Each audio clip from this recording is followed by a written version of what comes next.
We are good. We are good. We've got everybody here. Welcome to Saturday morning or Friday night, depending on where you're from. We have a cracker of a day today. We've actually got three matches lined up. But for the first two, we have a South America special. We have visitors from Peru. Welcome, Alberto. How are you? Hello, how are you doing? Good night or good morning. It's evening over there, isn't it? Yes, it is. Yep. Your Friday night. Sun has Yeah, your Friday night, our Saturday morning. And we've got for you opposite on the table, we've got a guy who really, really, really loves cupcakes. We have James Harton. Welcome. Yeah, good to be here, mate. Well, I don't know if we've had you on. I think we've had you on stream once or twice before. I know we did some back in the early days when we did the trilogy tournament online, and I think you smacked me twice. So I haven't Yeah, forgotten, but I thought, I'll get you to smack someone else. So we've got a nice little match up there for you today. We've got Seppies versus Scum. And to join us today, we've got Suresh. Welcome back. Thank you, and good morning or good evening to you on the stream, wherever you are. Thank you very much for joining us. That room's starting to fill up already, so I hope this is a cracker of a game. Oh, it will be. And to represent Peru and to talk about the players, we are joined by Pedro. Welcome. Hello, how are you? Good morning, good evening, good afternoon, good night to everybody. We are coming from all places. We are. It's an international community to play the game we all love. So I'm going to sit back. Before, just let me know when to put the players into the room. Do you want to ask anything to the players, or do you want to just pull them in for the chat afterwards? I'll leave that up to you guys. Sure. Suresh? Any Oh, questions? just James and Alberto, hope you have a great game, and got any smack talk for each other? Or any kind words? We'll take either. in case of danger. I'll activate self-destruct. Just looking the murderer. And I'm glad to see there's only droids on the table. Yeah. Nobody It's, a, can hurt. it's an all-out droid warfare here. Hey, Alberto's got the OG droids, all right? All right, I'm going to put them in their own little room, and you guys can start doing a breakup of the list while they get started. For the players, there, just ping the table once you're ready to go. Oh, and good luck. Good luck, guys. Thank Good you. luck.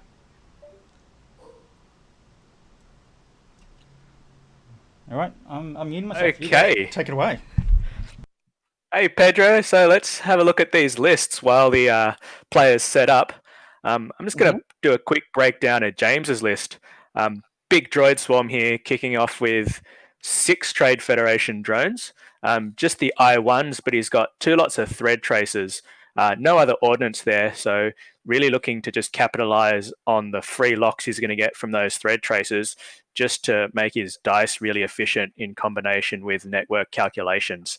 And finally, everybody's favorite Sith infiltrator, Darth Maul, rocking heightened perception, tractor beam, and General Grievous. Not really going to see, I don't think, heightened perception in play today against the Brobots, but that tractor beam has the potential to mess with Alberto's Brobots if he puts them out of position and James can get a juicy shot there. And finally, General Grievous, just to mitigate some of the damage against the Agility 1 Sith Infiltrator. So probably a sort of a bit of an old school droid swarm that you might have seen back when the faction was first introduced. No solitary tactical relay to provide any efficiency with the calculate tokens, but that's okay. He's got network calculations and the thread tracers just to really help his damage output there, I think, is what James might be trying to do, especially against the Agility 3 Brobots. That's what I think at the moment there. Pedro, over to you for the Brobot list. Yeah, Alberto Eguaguirre is also bringing droids, but scam droids. It's both robots. They are all the same. They are elusive, advanced sensors, the new cannon, the synced laser cannon, proton bombs, contraband cybernetics, ablative. My English is really bad with this card.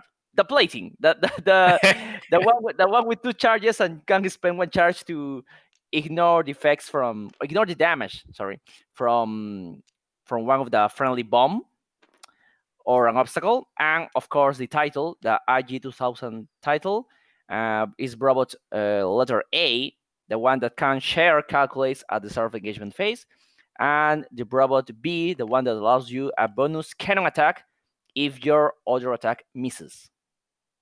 Yep, that's B for bonus. And how do you think these two lists stack up? I reckon it's going to be a pretty close match. Well, it's a battle of the droids. Moog technically has some cybernetic parts, so it's also part droids. So it's True. droids against droids. I don't like Alberto's chances. Can I say that? Even if he's Peruvian like me. Look, I wouldn't want to sell him short. I know it's 7 ships on 2, and that synergy with the calculates means that if he mitigates the damage early, the robots could be in trouble. But I think if he can pop 1 or 2 in the first couple of rounds of shooting, I actually think Alberto's got a really good chance. Yeah, but that's the problem with the robots. Like, you most of the time only have 2 calculate tokens for the entire engagement phase. I mean, one of the robots can have 3 because the other one transfer a calculate, but that's all you have. That's all you get, and most of the time you're going to try and save those for defense because you don't want one of your ships to die or to give away half points on the first engagement or the second engagement. When I have played the robots on second edition, that has been my major problem. I cannot do enough damage during the first or second engagement just to stay a little breezy, a little like not having this anxiety myself and say, hey, I need to keep pushing damage. Well, but that's what you get when you bring all of your ships, right? The problem is that you have all other 2 ships lists, like for instance, let's say Dash Render and Luke Skywalker. They are 2 ships, right? But they can do a lot of damage. Robots, I feel that you have at some point to play a little defensive, and that's why he brings bombs, right? Because he wants to help some damage output.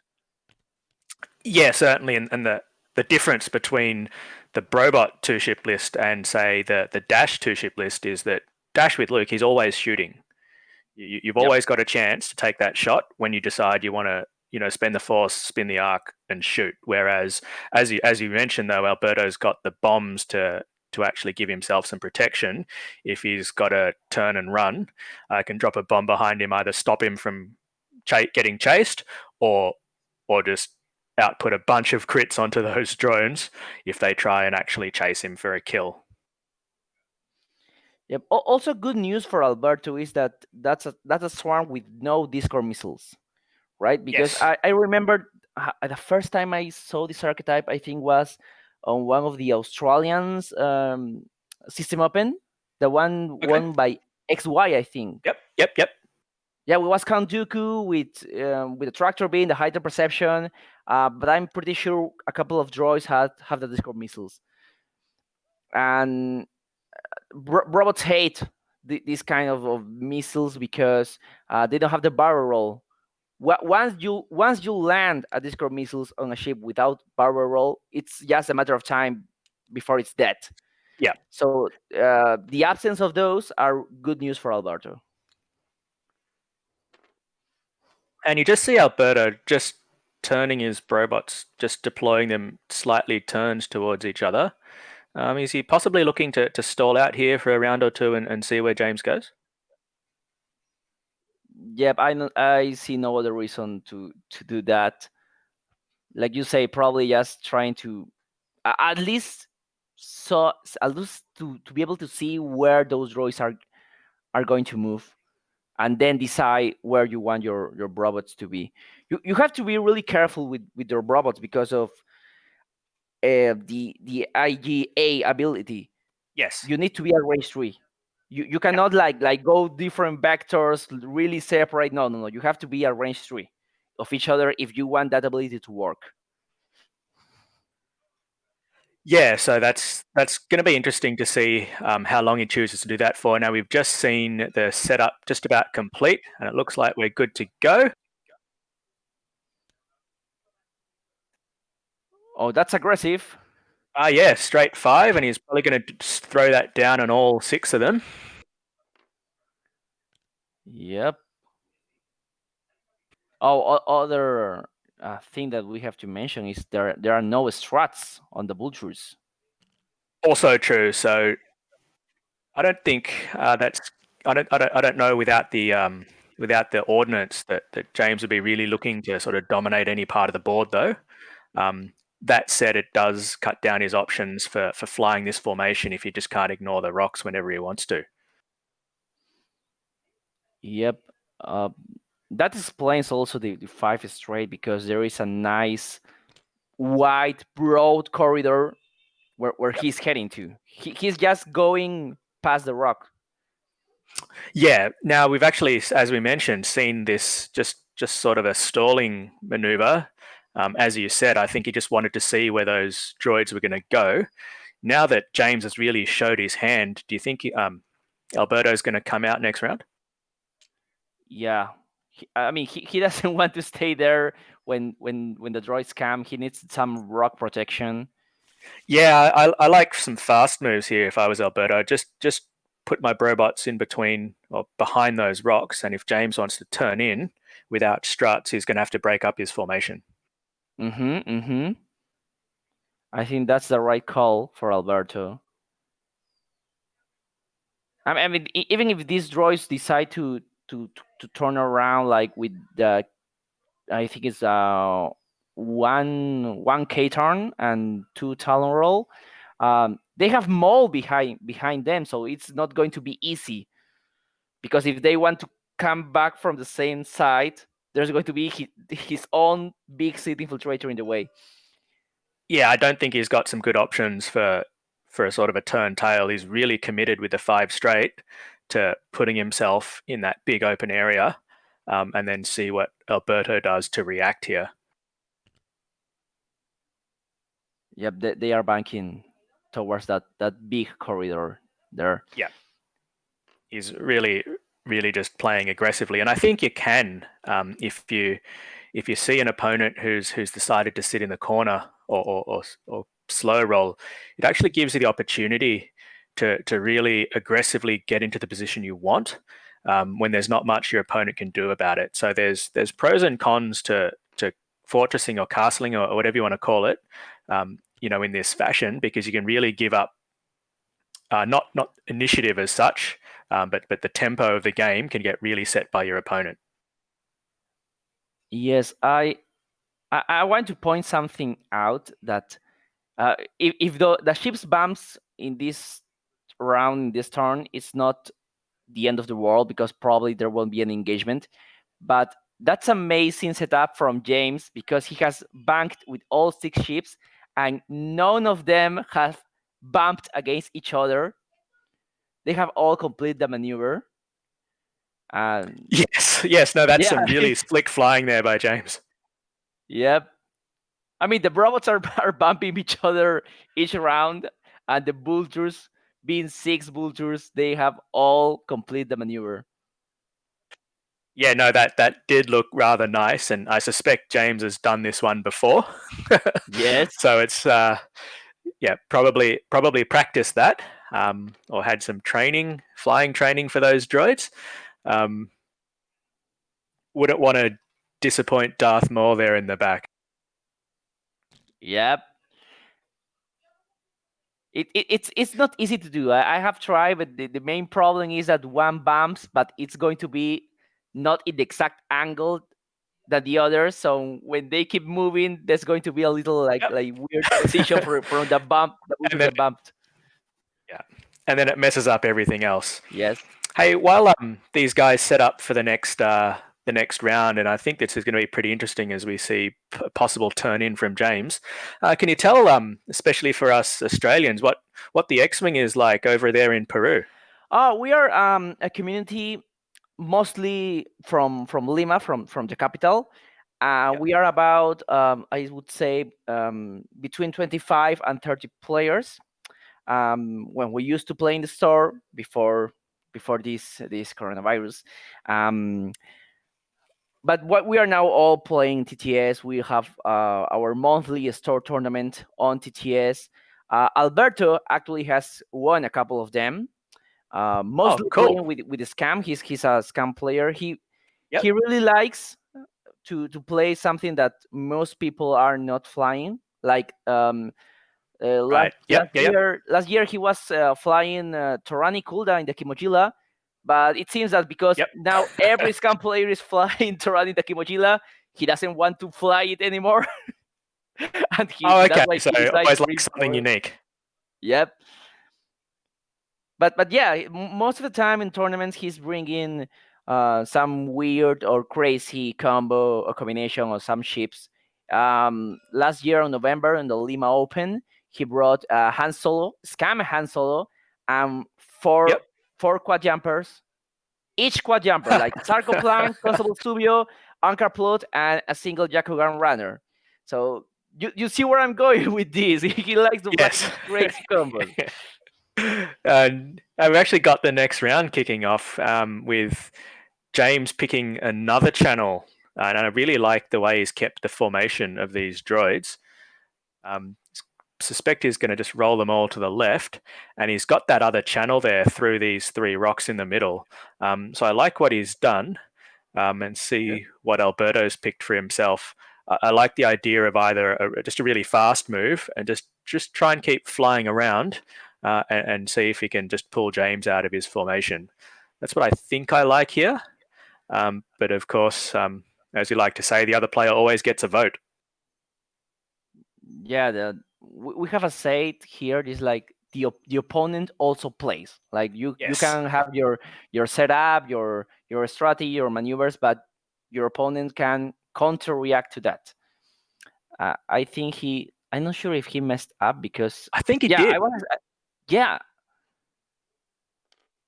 Brown was supposed to move first. Yeah, and roll to the left and to keep the formation. So he's had to just break that up slightly. And he's just keeping Brown there as a little bit of a wingman to Red. Now that he's sort of had to split that off. That said, it does cover him against Alberto's sort of fast moves, trying to get around the corner. So we'll see. Oh, He's no. actually chosen to turn in.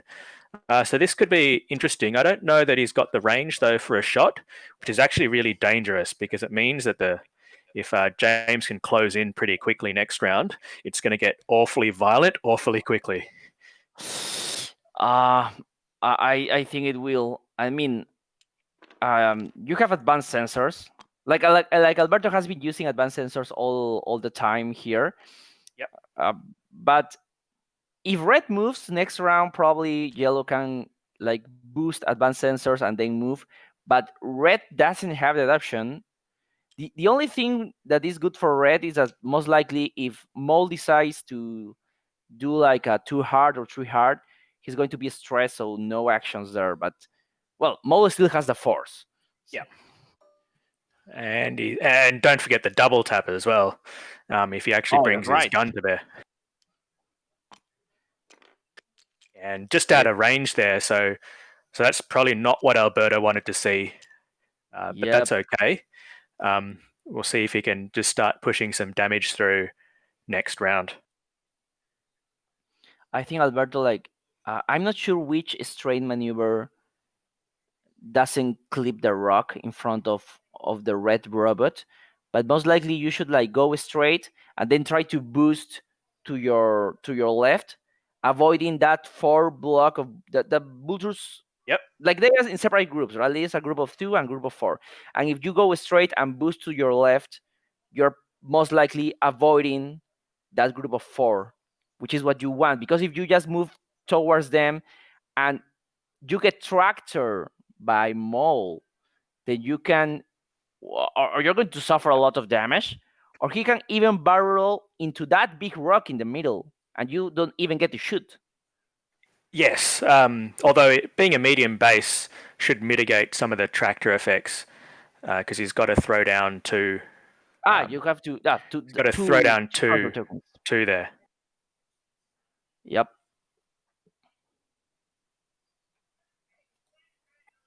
And just while they set up this round, just a question in the stream chat from Wookie Barber, just asking about the distribution in South America, because we know that it's not always even across the world. How do you guys go for getting products? Do you see them on release days? Are there delays? Are there shortages? Can you get what you want? We actually in Peru don't have an official official store that That's a shame. Asmodee has some games, but not from X-Wing. The Brazilian guys have one, and down in the south, Chile has one. But we are players. I mean, players from Argentina, from Peru, from Bolivia. We have these issues. I mean, stores do a lot of work, a lot of hard work to get the ships, but most likely, let's say today we are releasing a ship, and best case scenario we are getting it on Monday or Tuesday, but it's mostly thanks to the store people. Right. At least you got some really good stores, it sounds like, that are really trying to look after you. So that's really good to hear.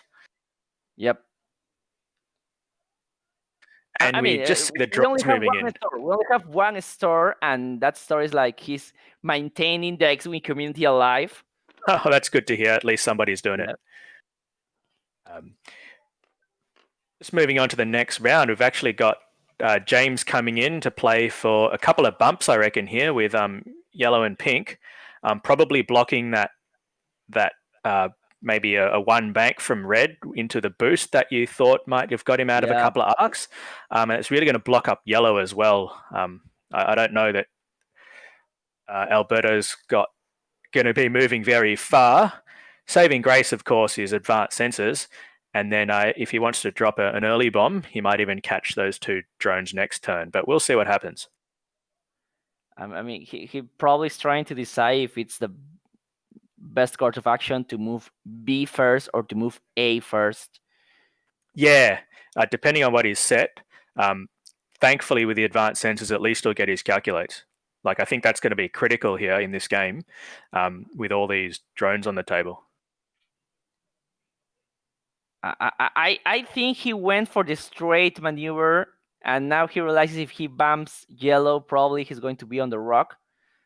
But he's going to... Oh, no, he decided to bump. Okay, yeah, no, cool. He had to bank right there. I don't think he was going to... A straight one, I reckon, would have parked him on that rock. And advanced sensors as well for double calculate. Yeah, gets the calculates and is choosing violence, is what we like to say. Oh, but I'm not sure Maul gets any shot. He would probably have to barrel roll. Maul's just a little bit out of position, or just maybe not far enough into the fight here, which again is good for those guys cheering on Alberto, because the less number of green dice he's going to roll, the happier he's going to be. And we'll see if he can actually maybe nail a drone as well, probably number 6. Oh, now he gets a shot. One. Yeah, now he does get a shot with only the force to modify him, so small mercies. Oh no! There we go. Just looking at his. Just looking at the different options there, because he's got to think about that rock as well if he wants to keep himself in the fight next round. So just a couple of options for Maul, and here we go. Let the violence begin. Let's see, range 3 against the red robot. Okay. Ouch. Okay. It's a decent start, reasonable start. I'm assuming tractor. I mean that's what you bring the cannon. Oh, if it's tractor, he's safe. Yep. And he's still got the option for elusive, and he chooses to use it and evades. That's a nice evade, but I'm not sure if that was. It was tractor beam you didn't want to use that because that triggers Mole's ability. It's a lot less good. Oh, that's a tad Mole. I think Alberto just realized that because his cursor, his pointer went to Mole to read the card. Yep.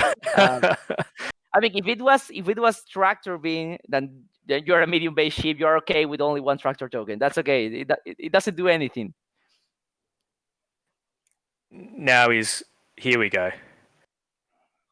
He's really got to put some damage out so that he minimizes the return shots from these drones. You probably go after pink because red also have pink. Definitely, it's a pretty obvious target. Yep. Let's see.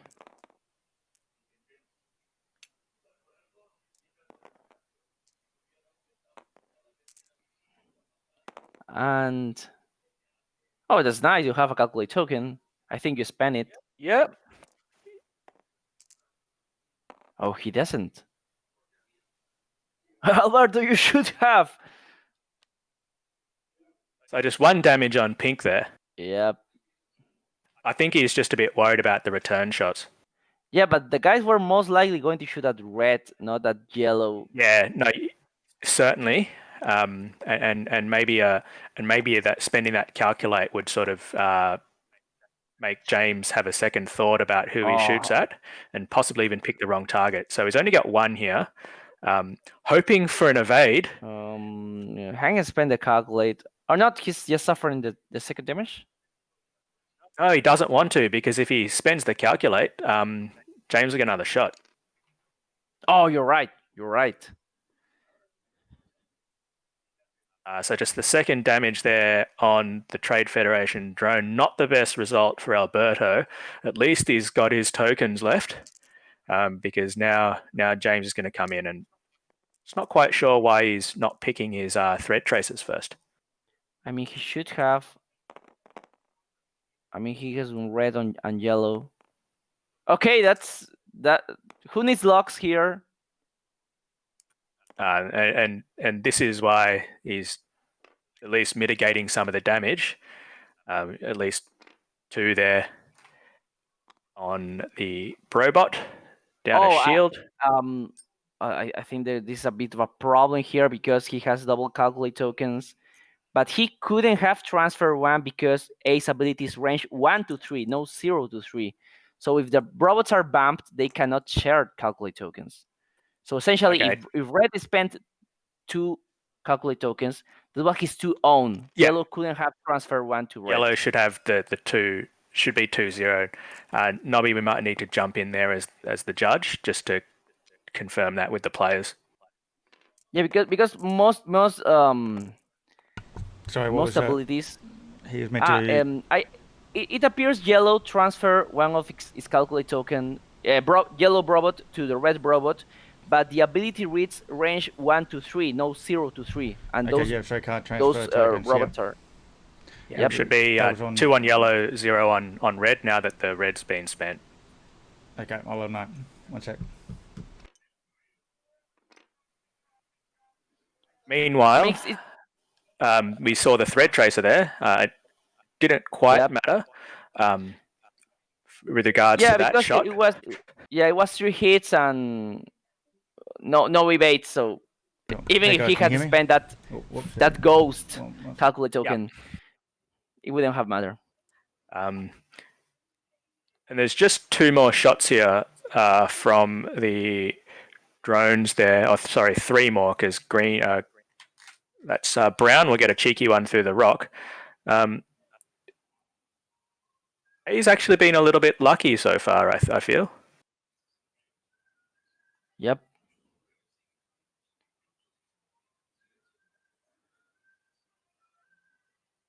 Mitigated the damage from Maul, and then obviously the 2 calculates, and there we just see the 2 calculates back on B, yellow. Yep, I think most players make this mistake because there are a couple of abilities that actually refer to range 1, but most of the abilities are range 0 to 1, 0 to 2, 0 to 3. So it's a common mistake.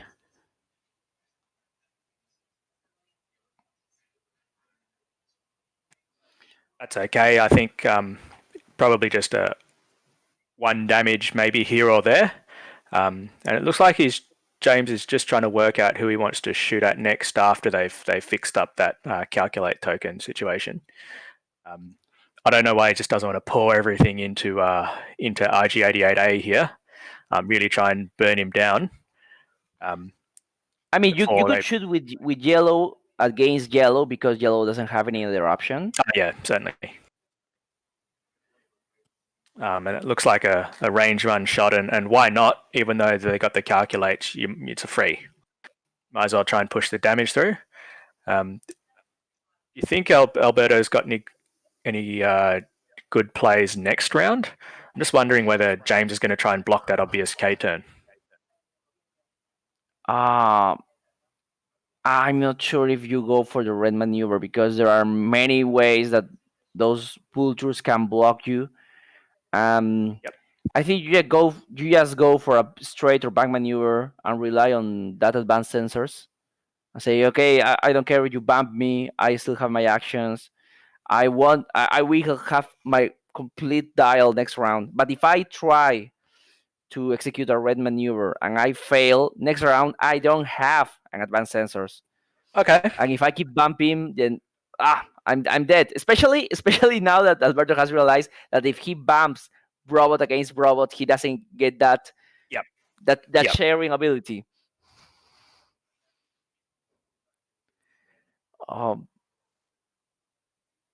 What are these guys talking about? Because they have stopped the clock also. Yeah, they seem to still be going. Hopefully, they haven't. Nobody's stalled out or dropped out.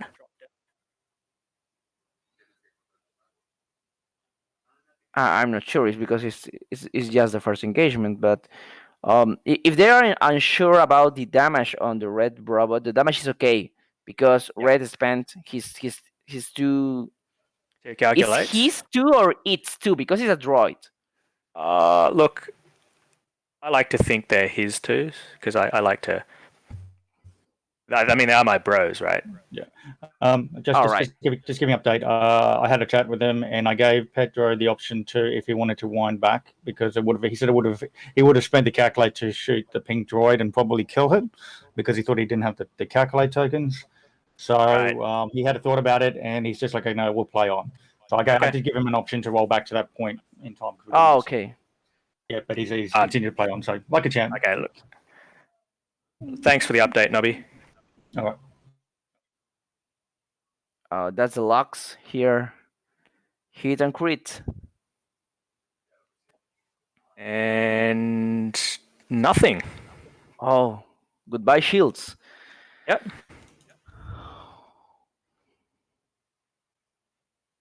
So this is where the efficiency of these droids comes into play. It's two pictures, and those green dice are going to fail eventually. Yeah, if Whole Runner has taught us something at the beginning of second edition, is that two dice with a reroll, even with a single reroll, are really deadly. Yep.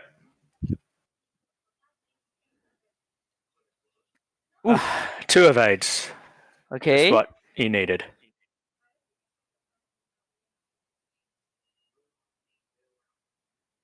It's going to be obstructed, I think. Yeah, obstructed.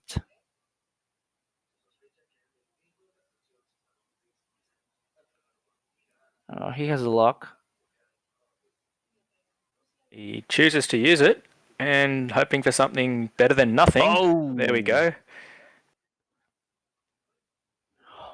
Okay, but it's still 5 dice. Oh, it's brutal. So that's half points and a critical on IG88A. There are a lot of criticals that droids really hate. If he gets something like damage array, he's going to be dead next round because his only action will be to repair that. Oh no! Yeah. You called no! I called that. Sorry, Alberto. I'm going to keep my mouth shut because I'm just hurting Alberto with my words.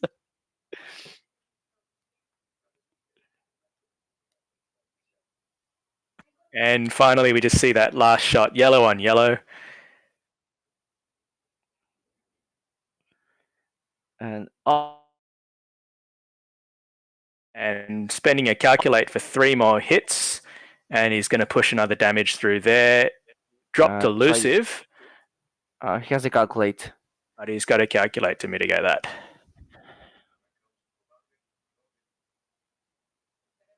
I mean, but it's a funny thing because most of the time the first droid you want to take down is yellow because red alone is essentially has no ability because he cannot share any calculate token.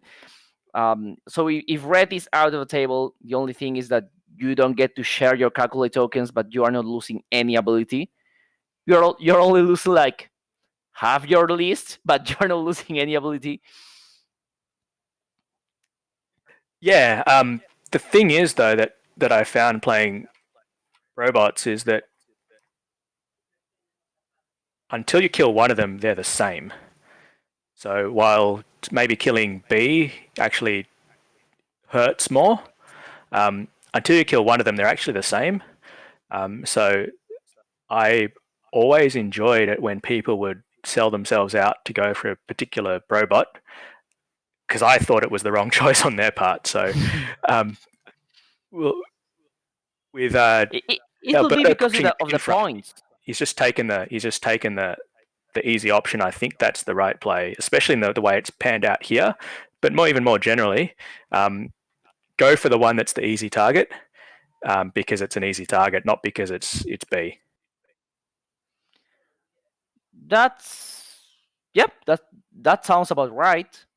I think in this case Alberto has made like if I want to lose one of my robots, I'd rather lose red because of the ability. So I'm going to give red to the enemy, and then they decide to shoot red. Even red next round can try like something like a 4 straight and try to get out of the fight for a couple of rounds. Yeah. And then because yellow has these. Oh, he's dropping the bomb. I was Excellent. forgetting about the bomb. Yep. And even if yellow bumps, yellow has this ablative plating. So he's going to be safe from the bomb.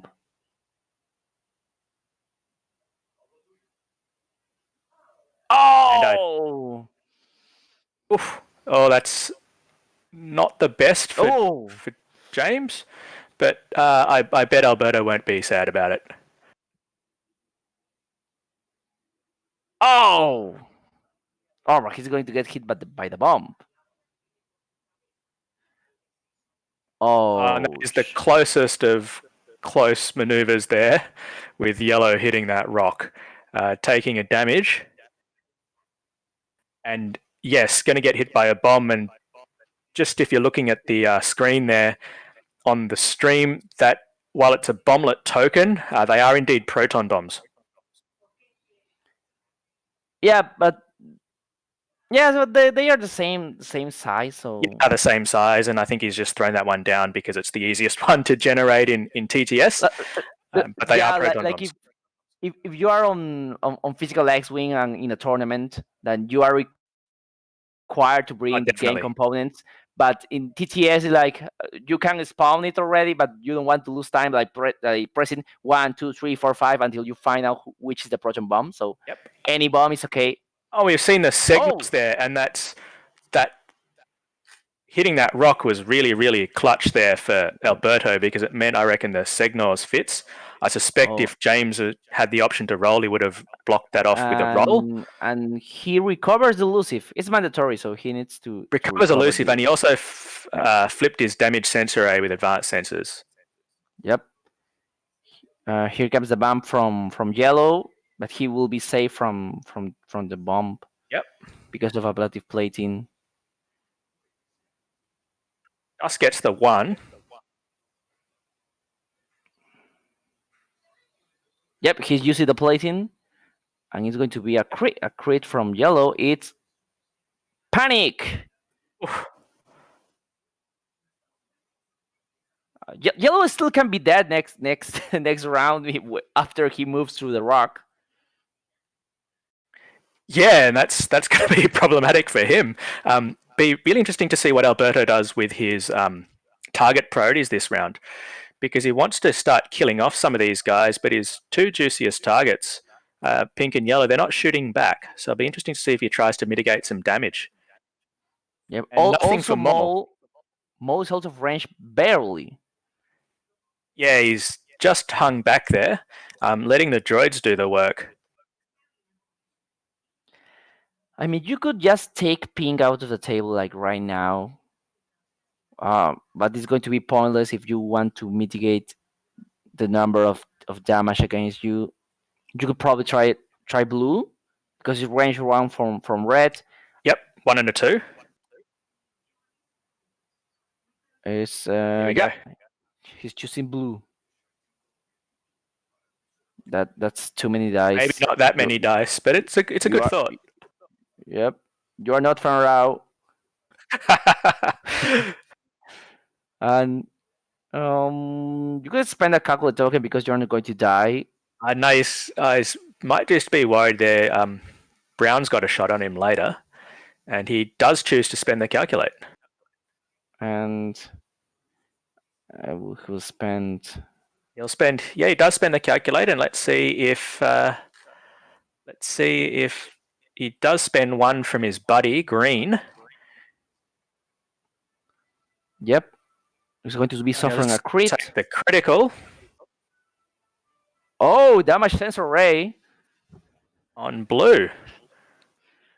That's the crit droids don't want. That's the crit. That is the one. The droids are getting punished because they are unable to focus. Yep, and I think really he's got to follow through now with the yellow IG-88B. Here we go, shooting at blue again. Oh, okay, evading, but then he gets the second shot back. Yep. Unmodified though, so maybe a good result here, and still got 2 more hits. And there are no calculate tokens for blue this time. Oh, he survives on 1. Oof. Let's see. Oh, range 2. Could kill him, but he has elusive back. He has 3 dice. He needs that elusive in case he rolls. Something here. Needs something. That's should just be the 3 dice. Here we go. Yep, only range 2. Yeah. Oh no! Got nothing. He needs elusive. He needs the elusive. Oh no! And he spent that calculate as well, so that's another critical coming through. Yep. And that's a fuel leak. Oh, that was unlucky. And let's see how much damage he can push through on B. At least for Alberto, he's only got the 1 shot there on A, and the rest of them are shooting at B this round, forcing James to split some fire. But I don't know that James minds too much. And that's 2 more hits. Yep, let's see. He still has a calculate. He's going to spend it here. Yep. Yep. And looks like another range 2 shot. Only gets the 1. Oh! 1 more shield. 1 more shield. Okay, it was like it was a better round for Alberto than last round. Yeah, but it's a little bad because his red robot still got another crit. And he's only got 2 hull left. I don't know how much James can do to try and point more drones at him though. It's getting awfully blocked up there in the middle. This is a funny thing about the vulture swarm, because at some point it happens what is happening to games. You have a lot of vultures at one hole left, and it could happen that in a single round you could lose half of your list all of a sudden. Yep. It has happened to me. It has happened to my opponent. Like oh, okay, I have like 3 vultures, 4 vultures at one hole, and suddenly pop, they are gone. Yeah, and no, it could happen. he's really got to get those results though, because he's actually done 2 hull each to 3 different drones. Yep. Also, one of them is going through the rock this round, so it could die before engagement phases. Red could drop one of the proton bombs, the last proton bombs from the red robot. Yep. If pink is not careful with that, pink also could die.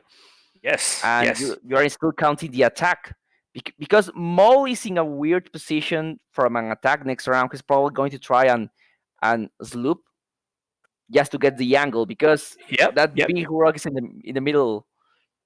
Is in his way. Mole's just in a tricky position. I think he's got some options. That sloop that you mentioned is probably his most obvious one. I don't know that he can maybe try keeping Brown as close as possible and a bump to get himself around the left of that rock. That might be a little bit trickier.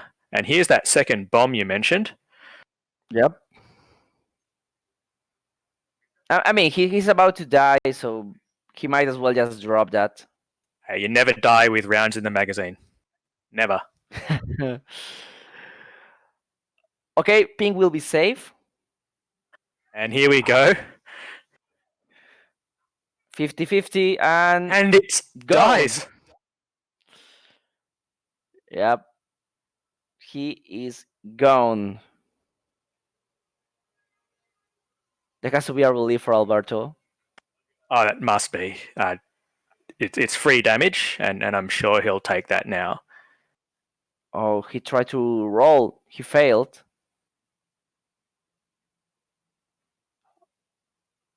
Oh, it's going to be a lot of bumps. It gets messy. Yep. I mean, I'm pretty sure if yellow moves straight, he's going to bump green, not blue. Blue could also be dead this round. Yes, blue's also on 1. Let's just see what he does here with Brown. That's drone 4, right in front of Maul. I reckon he's going to turn in, and that will tell us what Maul's doing. Oh, Brown decided to turn to the left, so he bumped against Maul. Okay. Yeah. Red is there. I mean, Red's big concern is going to be the red vulture, because he has the plating. He has the plating. He can move through the rock. No, actually, the problem here is actually going to be getting double tapped by Mole before you can shoot back. If Mole stays there, I reckon he is with the bump. I think he might be. Yep, he bumped green. And with advanced sensors calculate. Yep, he bumped. So IG-88A is now staring down Darth Maul potential double tap. Somehow got to survive 2 shots if he wants to shoot anything himself. Oh, going to be range 1. What do you choose? You choose primary, right? You choose the violent weapon. Yeah, choose 100%. Choose violence. Yeah. I mean, he's at the hall. There's no point of tractor that guy. I spent both of them. He spends, and it's 4, looking for 3 pictures. He has the bait and calculate. Yes, he does. Yellow shirt. Yep. So IG-88A lives for 1 more round, or maybe half a round. We'll see. At least he lives to shoot. Yes, that's the best he's got, because I think Red, now, as you mentioned before, now Red's probably going to try and finish him off unless IG88B has a say in that. We shall see. It's going to be range 1 against Brown, and Just 2. not bad for a ship with no mods. Oh, Oh! natties. You still have a cannon if... Yeah, shoot you could again. still shoot. Yeah, shoot a cannon against Maul. What's the worst things that can happen? He doesn't have hate. Oh, but he has Grievous. Okay. So he can use Grievous. Yep.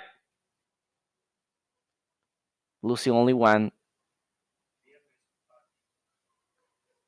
I'm surprised he now- didn't just shoot twice against the drone with a cannon.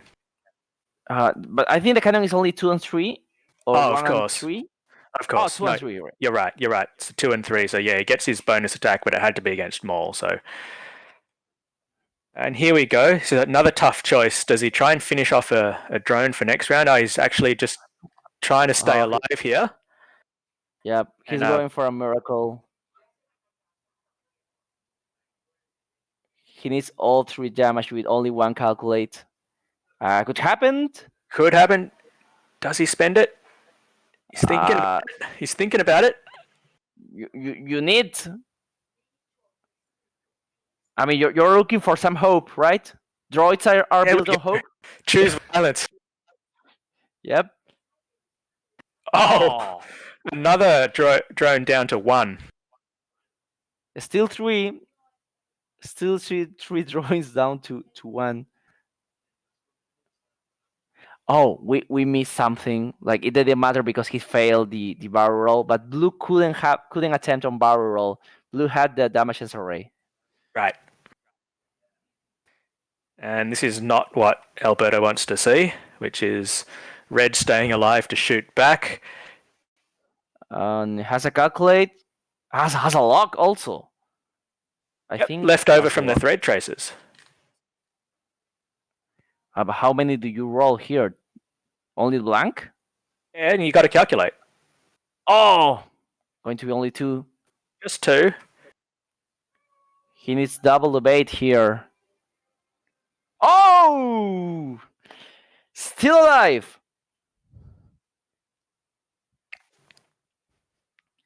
Woo! That was close. And another 2 hits against, that looks like against IG88B. Should be rolling. Should have rolled an extra die, I think, but that's okay. He's got 2 evades anyway. Okay. This guy remember how to roll greens. Eventually. Just in time. Yeah.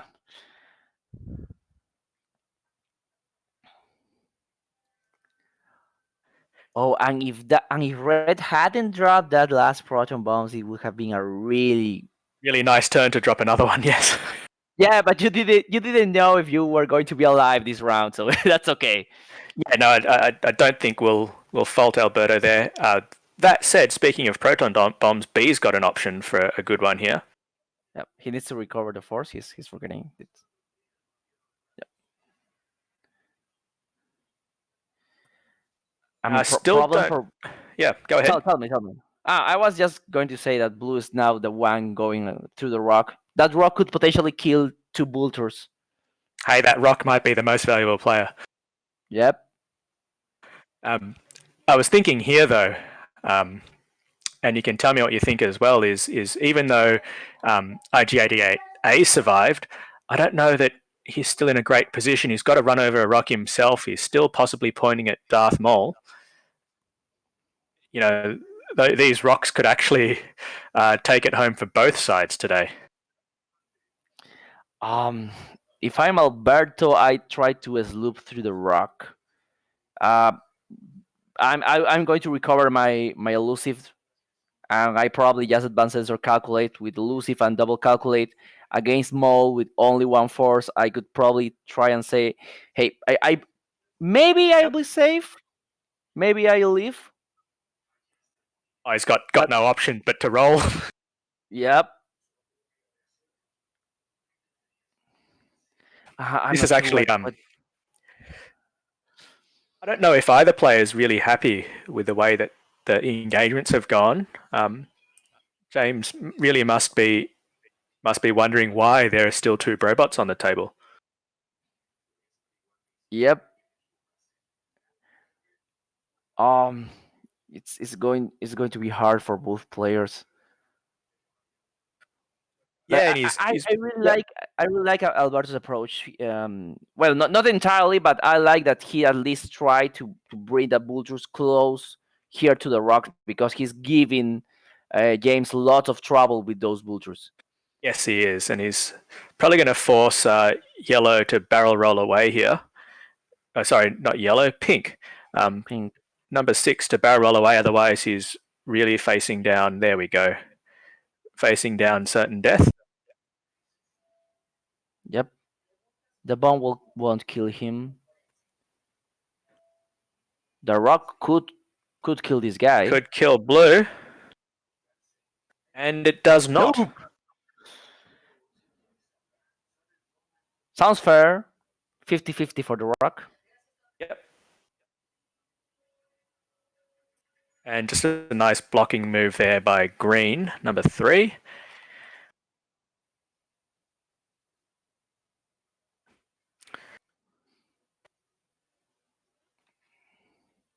And what brown? I think.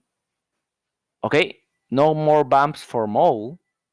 No, unless he bumps into A when we think he's going to sloop. I would go for this loop. But I would go this loop to the left. Yep. Don't repair it, Alberto. Don't repair it. Just calculate and do this loop. Yeah, I think that's the best play. I mean, you're taking damage anyway. Any damage kills you. Oh, who's going for the bait? Oh! Okay, he has the ablative plating, but he needs to roll. Oh, Alberto. Remember, dice tray, right? Here we go. I mean, if he rolls. Oh! Hovered on the edge. And he is safe. Here comes advanced sensors here, and the bump. Yeah. I actually really like that from Alberto, that play, because you were probably picking the sloop if you were Maul, although Maul's K-turn actually puts him in a really good position against A as well. So another tough round to survive. And no, he clears the rock. Nice move. Do you transfer one of the? You give him a calculate. I would say yes. I mean, Brown is going to shoot at yellow. Yellow still has some shield, so yeah, you transfer one. Yep. Okay, here we go. Range 2. And thankfully, no option for a double tap. Oh, he can spend the force. It's going to be. Oh, he got a lock. Had a lock. And he's going to spend his force there. Looking for at least 2 pictures. Needs an evade and at least 2 pictures. Has the bait. There it is. Oh. That's another clutch roll by Alberto. You've got IG-88A hanging on for dear life. A problem for Alberto now in offensive is that both the vultures he's going to shoot, they are both fully health. Yep. They are. Yeah, there are a lot of vultures with only one hull remaining. The only ones he gets to shoot are the one who don't. So let's. I think he's just got to try and burn down another one then, and he's got a nice juicy range 1 target here. I would go for green. Yeah, and then he gets the double tap as well against Brown if he misses.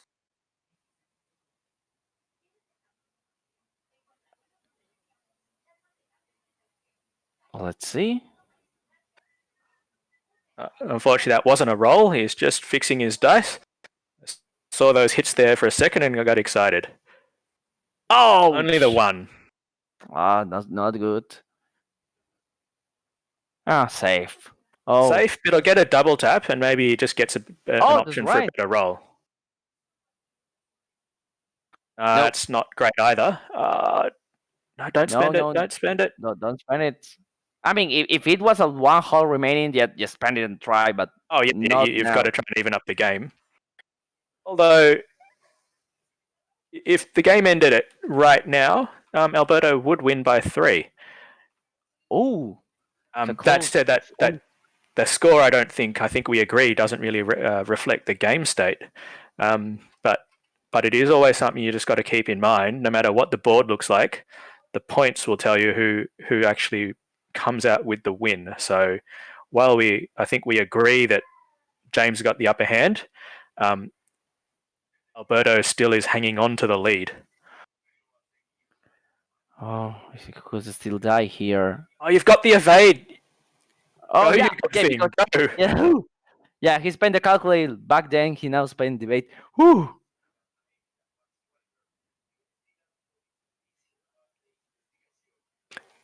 Yeah, RG88 has, I think, lived far too long for James's liking here.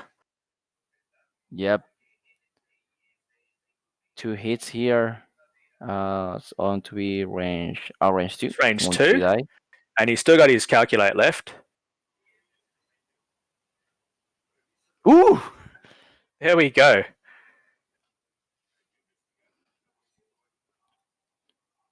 So it wasn't any damage for any player this round, but that's okay for No. Alberto.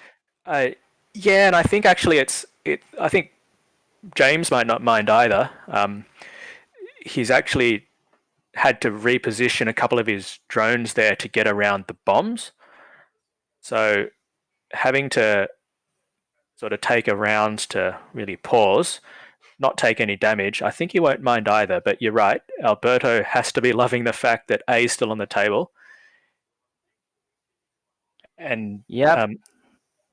as the real Jeff Sanders mentioned, yes, probably looking for that sloop. I don't know who the fake Jeff Sanders is. And also in the stream, yes, Fishcake World, we should also all learn to roll like Alberto. I think there was that fly better video that Nobby used to send to everybody. Taking that one right to heart.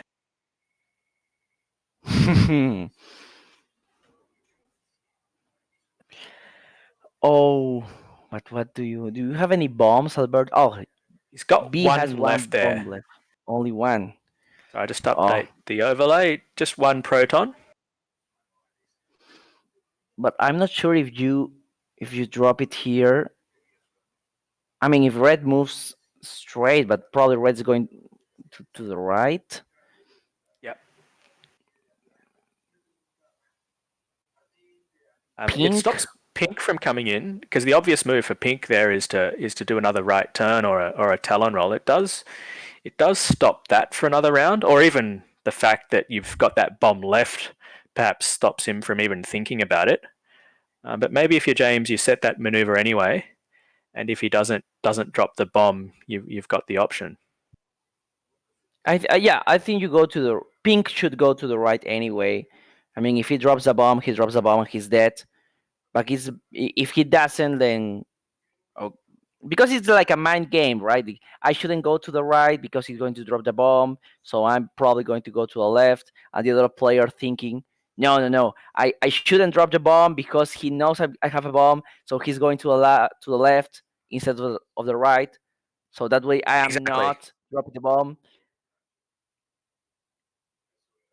I mean, at some point your head starts to ache, and it's okay. I'm going to drop it anyway. I'm going to go to the right anyway.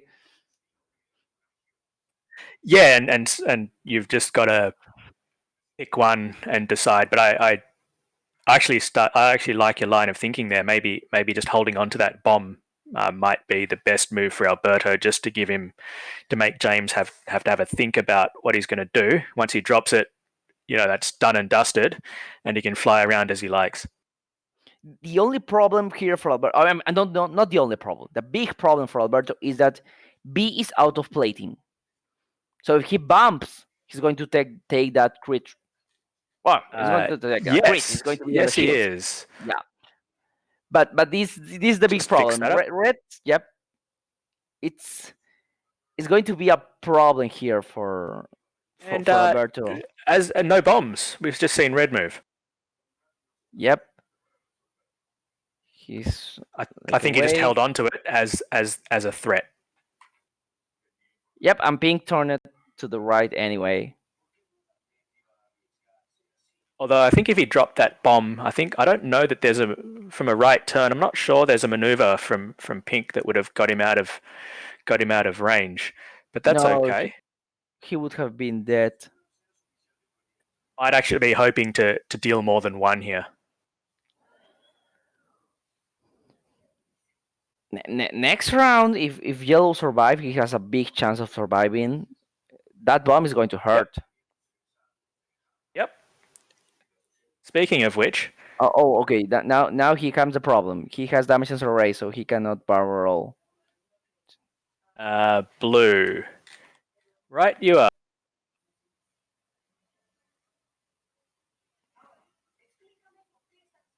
He did barrel, but no, but he has damage sensor array, so he cannot do Yep. that. He cannot do that. I mean, he the only thing he can is repair that thing, so he cannot barrel roll. There we go. Yeah, no stress and no calculate from that guy. And that's pretty clutch for Alberto. I think he might be trying to mitigate some of the damage. They're lining up for try and somehow do something to finish off A, but without the calculates and the roll there.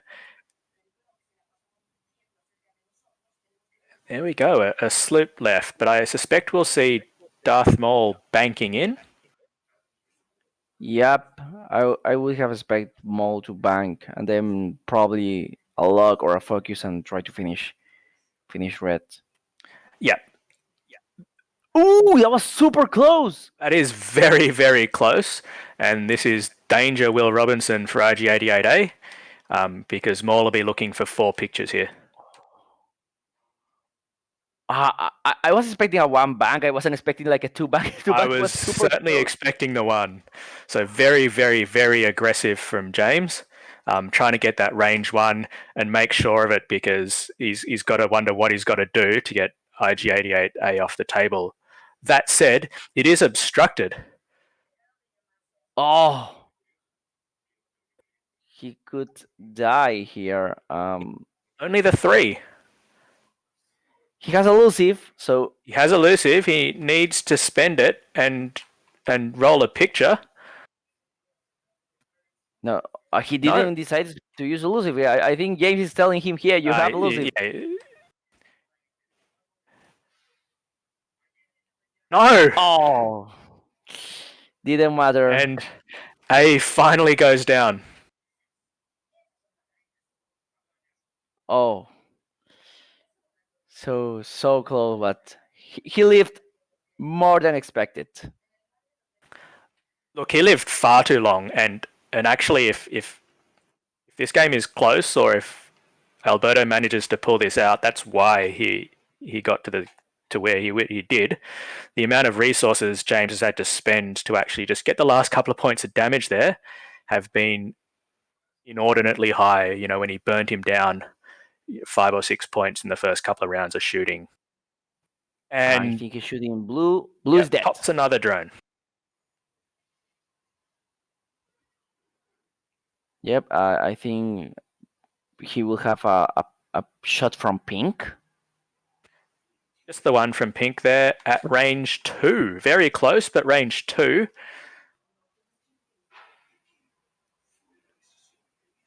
Let's see. 2 hits. Ooh, nice. Nice if you're James, and there are no more calculates. Eyes with no more calculates left. Oh, that's really point. Really going to hurt there. Basically needs to mop everything up to even have a chance now, does Alberto. So rough round for him. Oh, he did have 1 because he only spent 1 on he had attacking. 1? Yep. So he's only down. Yep. He's So still not down to half 5. pointed. Should have his Yeah, 5 still hull not- left.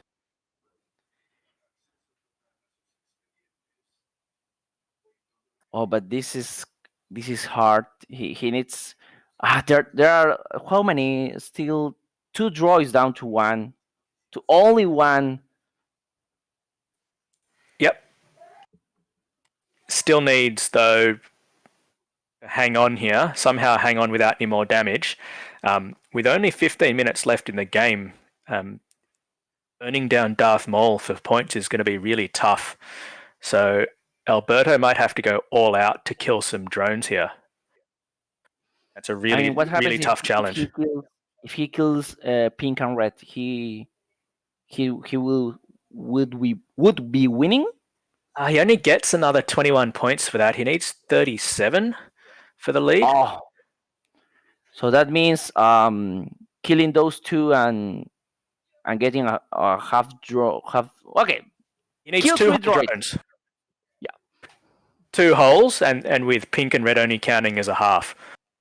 And that's without taking any damage.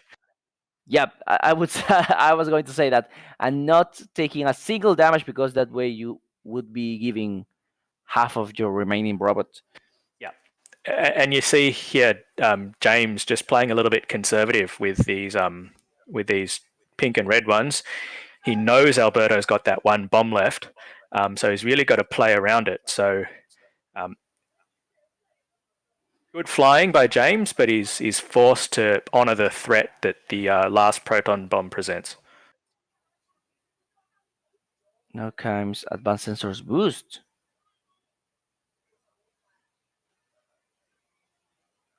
Interesting. Oh, nice. And he's chasing. Yep. Oh, but the big guy is coming back. Yeah, and I think Maul might just carry the game here for James. He's got no shot this round, but he can just slow roll in and just get his force back and double taps, big 3 dice or even 4 dice hits on that robot he's not going to want to see. That was that's an eyeball. 2 hits an eyeball. Yep. And another 1. Yep, not half points yet. So avoids the shot just.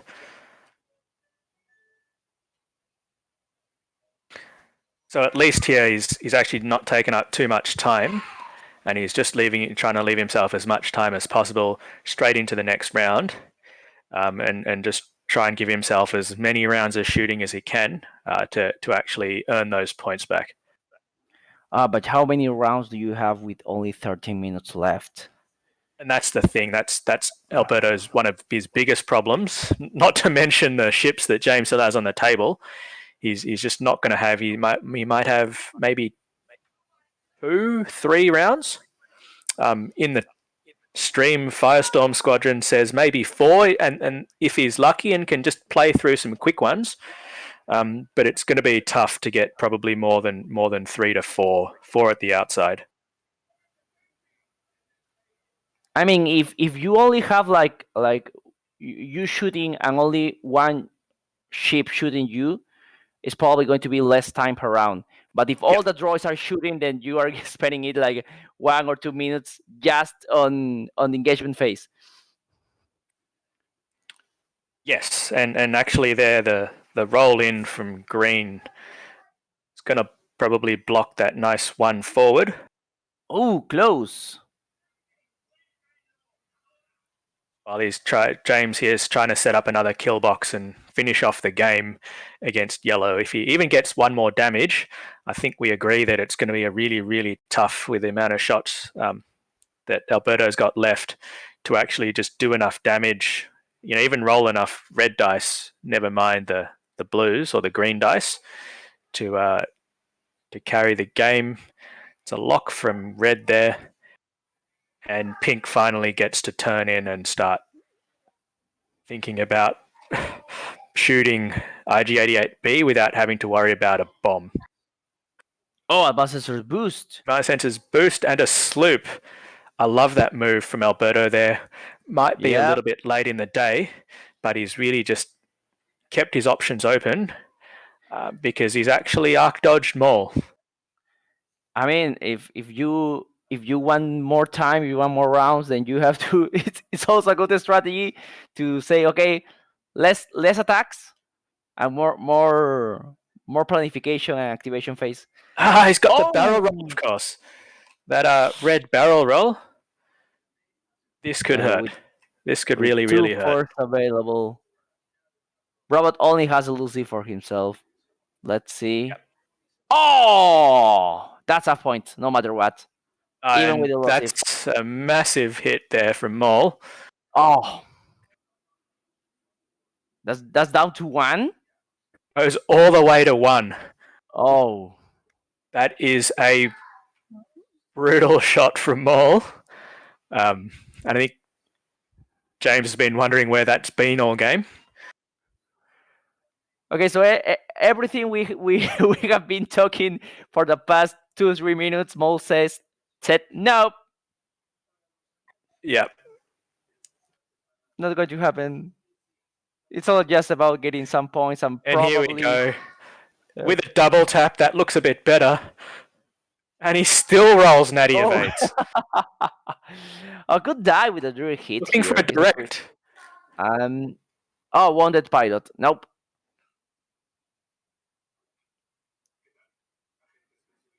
Three droids down to 1. Just like James was looking at the red robot, Alberto has to be looking at those 3 droids and says, what do I need to kill those? Those are just if I don't know, if I clap my hands, they die. It can't clap his hands. Don't. Yeah, but they don't. They are still alive. It has to be really frustrating to see those many ships. I mean, I know it was frustrating for James because of the red robot, but it also has to be frustrating for Alberto. Oh, certainly those the way that these drones work with the network calculations, as long as you roll pictures, any picture is good. That means that they just seem to take a bunch of hits. I'm just going to move those dice there. Oh, sorry. Thank you. Okay, I have one job and I wasn't doing it. No, that's all good. And into the final rounds here, and you see again playing for that block, and I bet he's hoping that he can get another big punch there with Maul to finish off the game. If it's the last round, no, it's not It's going to got be the last 8 round. minutes left, but it could be the last round based on the shooting, of course. Yep. I mean, he still has a band sensor because he has a contraband cybernetics. Yes. So there we go. Right now. Yep.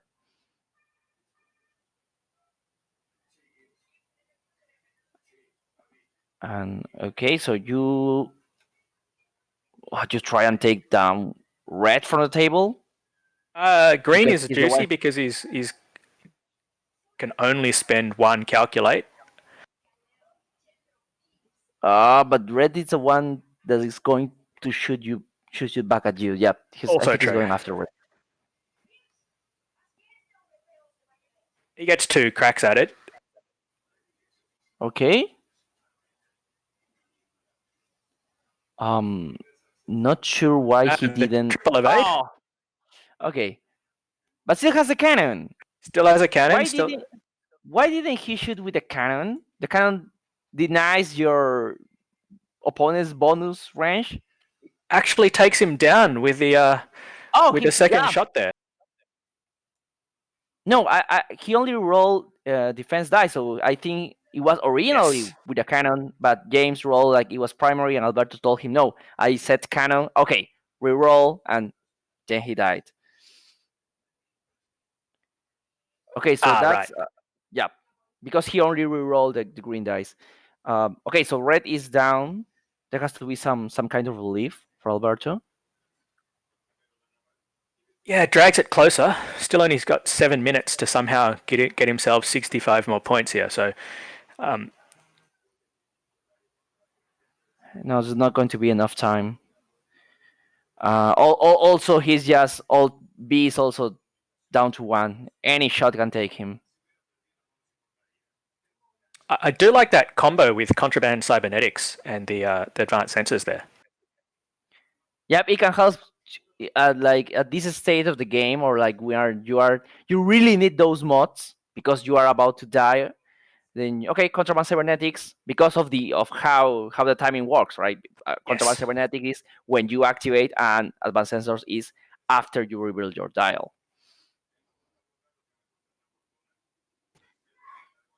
You know, we still got that sneaky bomb in the cupboard. Does RG88B? Here comes the advanced sensors. 4K? Nope, he went for a 1 hard, I think. Okay. Yes, he did, and that definitely looking for the stall. So, problem is he's parked himself in front of 2 droids. Okay, so his hope is to kill green and survive Maul's pink. also bumped. Oh! Hey, that'll Dead. do it.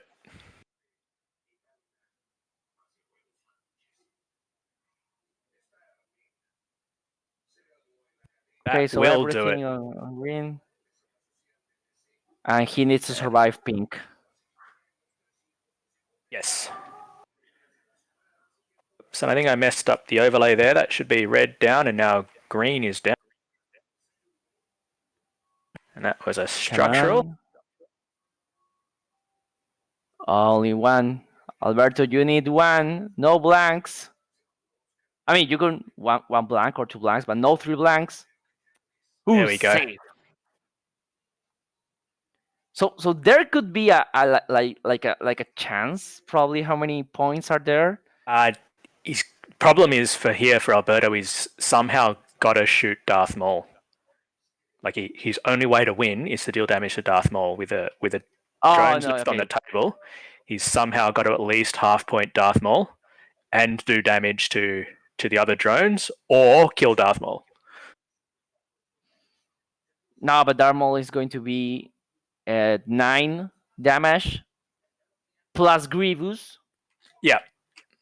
Because he recovered Grievous. So Yes. But that's he's trying, he's fighting to the end. So like he's flown this like a champion. Yep. He just copped that massive hit there to really hurt his end game, and then that massive fur ball in the middle at the start of the game probably didn't fall his way, and that's really pushed the game against him. But he has flown this like a champion, has Alberto. James has played a pretty good game as well, I have to say as well. Avoiding those bombs, playing for the block, getting pretty good efficiency from his shots. And as we mentioned at the start of the game, the way he flew into the first engagement, I think we can all appreciate as well. He kept those drones in formation for as long as possible. I think we've seen a pretty top-notch game from these 2 players this morning or this evening. Yep, you're absolutely right. Also, like this was a matchup that was a little funny for James because you want the least amount of ships. I mean, the enemy ships, but also you like to bump them because you're initiative 1, and that's what initiative 1 ships do. They bump, but it doesn't matter in here too much because they have advanced sensors. So it was like an easy match, but also a hard match because of that. Because it doesn't matter if you bump those robots; they're still going to get tokens. Exactly. So it's really good matchup and some 2 really good players.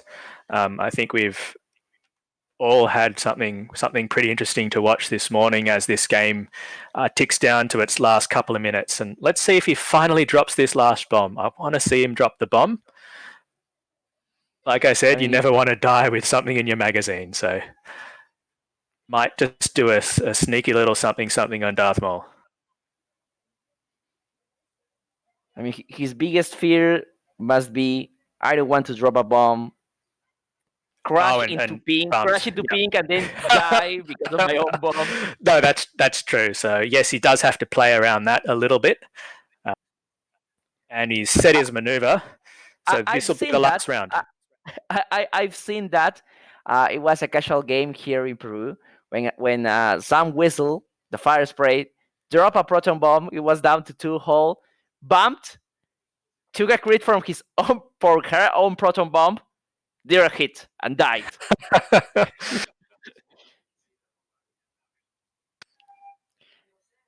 Here we go. Do you like maybe just one last Segnor's from 88B, maybe to the right, just to try and get one more shot? I'm not sure. Maybe a K-turn? Uh, I would. Rocks I in the need a way. red maneuver here. Yeah. I mean, could it still boost and then sloop also to get a Yeah. better angle?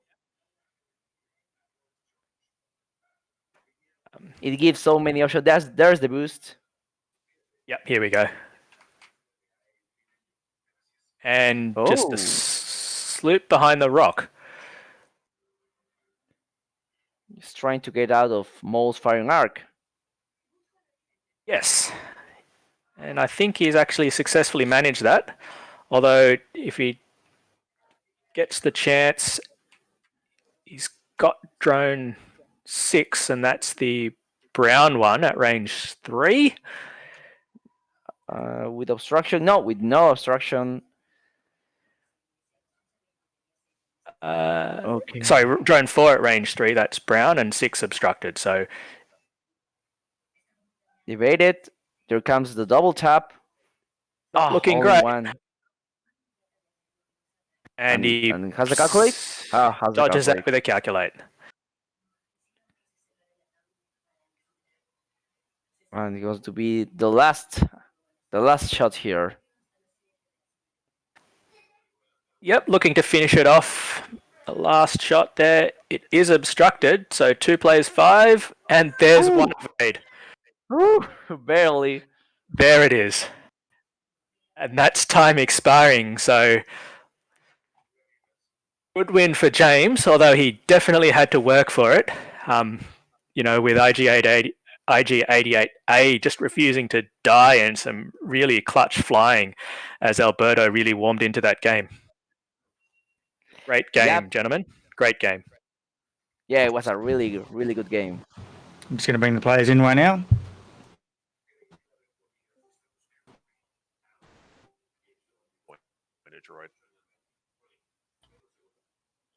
James, Alberto, that was an amazingly fun game to watch and some really good flying from you both, I have to say, first straight up.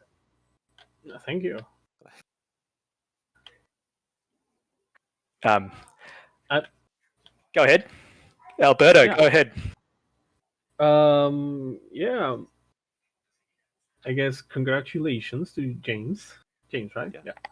Yeah. He flew really good against me. Even though the droids that hit the rock down here, like the ones that took damage took the same damage that the bomb would have gave them. Yes. One actually died there. One actually. Yeah, one died. One died on the rock. The other one survived. Yes. And yeah, I'm just feeling that I just needed a little more paint, and that would have been a whole new game. Because everyone is at 1 HP for such a long time. And by the same token, James, I bet you must have been wondering halfway through that game what you had to do to kill off IG88A. He somehow stayed on that table and was a thorn in your side for much, much longer, I think, than what we all expected to be. He stayed around a bit longer, but Maul was on his tail. He was going to take him out. It was just depending how long it was going to take him, realistically. Because Maul is a little killer. He'll take something off eventually. Yeah. Yes. Although I couldn't believe when he did when the 2-bank here fit and he didn't bump the rock. That was it for me. When Darmal banked. Yeah, when he banked into this rock and didn't touch it. Yeah, I was expecting a 1 bank because the 2 bank was going to be super close to the rock and it fit. We were like, oh my god. Yeah, nerves are still there, James, to throw down the 2 bank. Yeah. But it was a super amazing flying. I mean, even at the start of, I think it was the second turn, the third round, I don't remember, when all the vultures bank and they didn't bump each other. It was super cool to watch, because I've seen lots of players trying that, and they all bumped each vulture red against vulture yellow and stuff, and it was super good flying. It was super amazing game. I loved, even if there wasn't enough time, the yellow robot kept fighting, kept taking down droids and say, "Hey, I'm getting out of this fighting. I'm going down, but I'm going to fight all my way to the end." I love that. So it was a really fun game to watch. Yeah. It certainly was, gentlemen, and thank you very much for showing off your skills on stream. I think we all had a very, very entertaining game to watch. And remember, this is just the first of 3. We've got 2 more coming up. And it's great to have the folks in Peru. Must be starting to get a little bit late there, on the stream and in the chat room with us tonight. It's so great to be able to play this game on the internet, no matter where you are, no matter what it's like outside. At least we can all watch or play and enjoy some good games here tonight. Yes. Awesome. Yep. Thanks, Suresh. Thanks for commentating that game. It's been great. And Pedro, are you going to stick around for the next one? Okay. Yeah. So just bear with us, guys. We're just going to get the next table ready, and I'm going to have a very quick chat with Nick. He's going to give us a quick talk about his upcoming event for the Firecast. So just stay tuned. Won't be a moment, guys.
There we go. All right, we've got the mic going. Nick, so tell us a little bit about this Firecast Cup you got going. So we're going to be running a 2-day event in April, which we've never done before. It's the first time we've decided to run something. But there's been a lot of events going on, and we love playing games. We like people enjoying themselves, so we thought, you know what, let's go for it. There isn't a UK System Open this year, so let's bring some System Open level prizes to the scene as best we can. And this is, like you were saying just a moment ago, what we can do. So we are going to run a 2-day event, which will be based on the X-Wing Advanced structure. So depending on the number of players, will depend on the cut for the second day, etc. Awesome. And that is the plan. That's the plan. 2-day event. You said level of prizes. Can we talk about that? You mentioned that you're looking at like system open level prizes. Yeah. So we're still getting them finalized, and we're just in opening talks at the minute. But you're talking about potentially template trays, things like that, and something else, which I promise you will be really nice, but I cannot say yet. Literally only announced today, so I can't say yet what it is. But I promise you, it will be good. We are not doing this to raise money. We're doing it to give you guys prizes. I will be doing stream prizes as well on the day, which will, if we get enough subs and things, will be potentially 2 or 3 or more ships, full packages given away and posted for free. So we will be doing that. So I'm sure that there will be links in your chat for anybody who wants to sign up, and we can get it going. Excellent. So, all right. All right. Let's just do that. Okay. Thank you for the opportunity for letting me to do that. So enjoy the rest of the game. I'm going to go to bed. Yeah, so very early in the morning over there. Thanks for tuning in. Just getting there. All right. Take care. Have fun, guys. Bye-bye. Cheers. Turnos.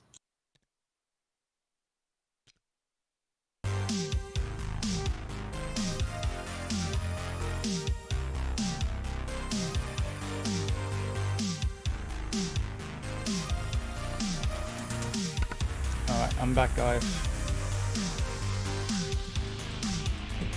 We gotta do a giveaway, man. Stick around, won't be long, guys.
Alrighty, players are set. We are ready. You guys got a little tease of the cards we're going to give away shortly.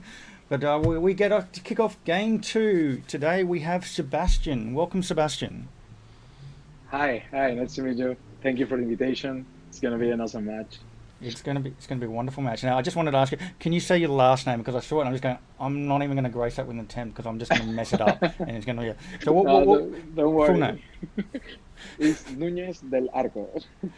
Yeah, there you go. Yeah, he said it first. Yeah. So Sebastian, yeah, I saw your list and yeah. I like the list. I like this list a lot. Thread traces are just great, and you got the Forward Angels. I would love to have seen maybe Dead Man Switch, but I also know you can't really fit it. But I think that's a really nice, solid list there. To throw against our local, he is a fellow Gundark, so I may have to cheer for him just a little bit. But I like your list. Aaron, welcome, Aaron. Thank you.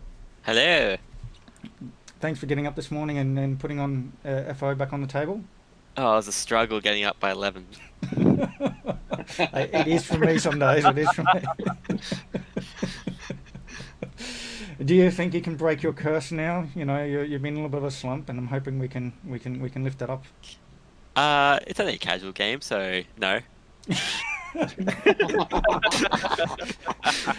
The big one I have for you is: do you think Carlo's going to be missing this game? Probably not, because I think, as we've said before, I think Rush is basically Kylo in this game. Well, he is. He starts off initiative 2, right? So yeah. He can be. He's going to be moving last all the time. Yes. All right, and we've got Tavison on the board, so that's going to be good. All right. Any kind words or not so kind words do you want to throw to your opponents? Welcome Aaron? to Australia. Thank you. It's a pleasure. It's nice to play with foreign people here. We don't have like a large community, so it's awesome to play with people from outside Peru. So thank you for the invitation again. Oh, it's good. This is what we're all about. This is what we're trying to do for our Saturday mornings now. Just try and reach out around the world and get some people in. But yeah, all right. I'm going to throw you guys off in your own little room. You guys can take it away once you're ready. Good luck to both of you. Nice. Thank you. Thank you. Right, they are good to go, I think. I'll just wait for the ping for when they start moving. But Pedro, welcome back. Got that handsome photo. I've got the handsome photo of you. So guys, also just so you know, we're going to give away those cards. I'm going to give you a full set because we hit 650. And that was my goal. I didn't put it out there this time, but if we hit 650, I was going to give giveaways, and we're going to have a full 7. Every single one of those Lego cards are going to go out to a lucky person. But just so you know, you're not all left out. We don't do any riggings. We're going to have we're going to have a couple of these Jawa cards. They're going to go out along with a Fearless Gundark card as well. So all you need to do is type in the chat in the next couple of minutes while we do a quick little chat with Pedro, and then we're going to give away probably in the second round of engagement or second round of turns. So Pedro, tell me a little bit about Sebastian. Oh, Sebastian is one of the he's a player from Los Angeles Squadron, which is also my squad. He's one of the best players actually in Peru. Last year, no, not last year, it was last year. It was last year when he traveled to Chile, and he won a World's Invite. Sadly, it's going to be postponed because of everything. Yeah. He has won our last monthly tournament here in Peru with the same list. Nice. It was yesterday. No, it was Wednesday. The final was on Wednesday, and he won it. Actually, Peruvians are really like playing X-Wing like in Sydney or Australia time. When there was the Ghost Squadron podcast Space Jam, Yep. 4 Peruvians play on the Space Jam Sydney. We all 4 got to the top 16. Then we lost, but at first we managed to get on top 16. And Sebastian managed to get his Coruscant invite for the Galactic Championship. Yep. When he played in the Concord Down, which was also in Australia time zone. That's correct. Yep. Yep. So he, when you welcome Sebastian to Australia, he feels really, really grateful because of that. Oh, it's good to have him on. Let's go. We'll go a quick breakdown on the list. They're fairly simple, but we'll do a quick. Would you like to just do a quick readout of what Sebastian is flying today? Yeah, his list is very simple. Like you say, is four cover angels. That's initiative one, the Rebel X-wing with just the foils, and two C95s, also the initiative one with the tracers. You know, when you shoot this missile, mostly with a focus, you could also have it with a lock. If you hit, instead of damage, all ships at range 1 to 3 of the defender gets locks on that defender. So it's going to be really nice. C95 shoots, get the locks, and then all X-wing shoot with focus and lock. It hurts a lot. Yeah. Yeah, no, it hurts a lot. As you said, basically, just needs one of those C95s to do a hit, and you've got double mods for everyone. Yeah, very solid, and they are quite a bit tanky. It takes a bit of shots to get through those. On the other side of the side of the board, we have Aaron with his FO.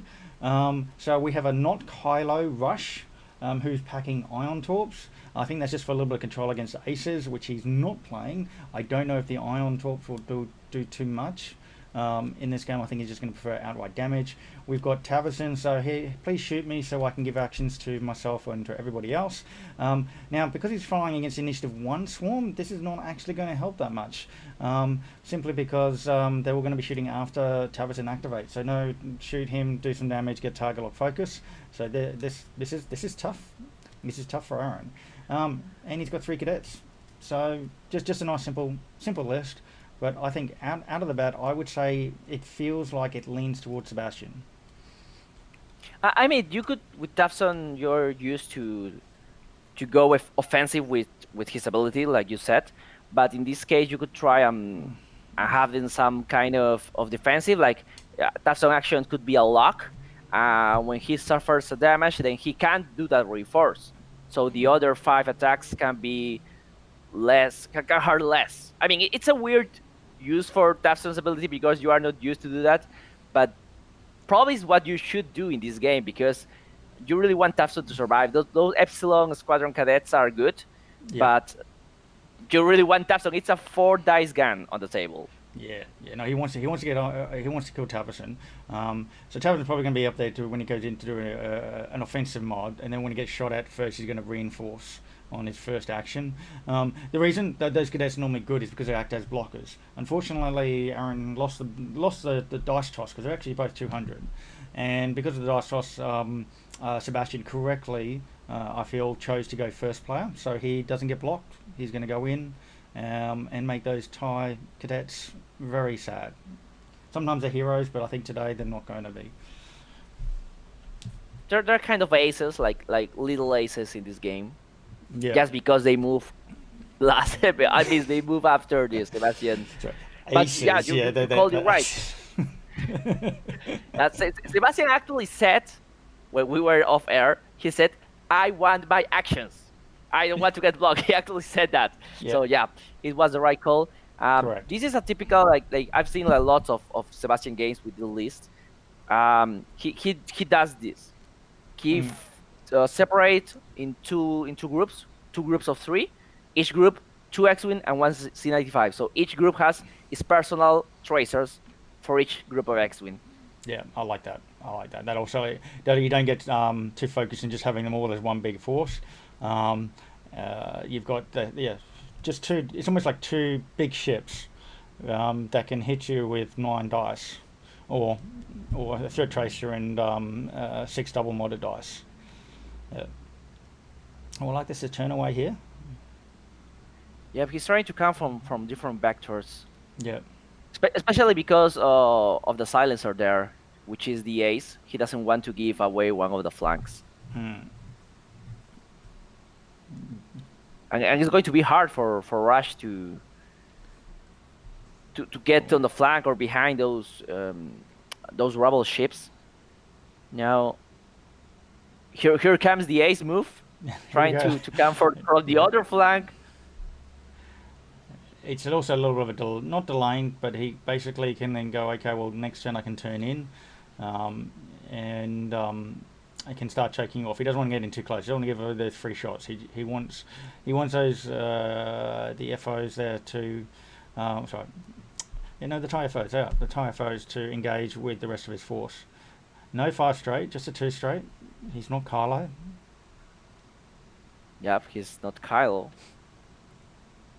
I mean, it's weird to see a silencer not being Kylo, except when the list actually features 2 or 3 silencers. But if you are flying one silencer, is most of the time it's Kylo. And it's just a coordinate there.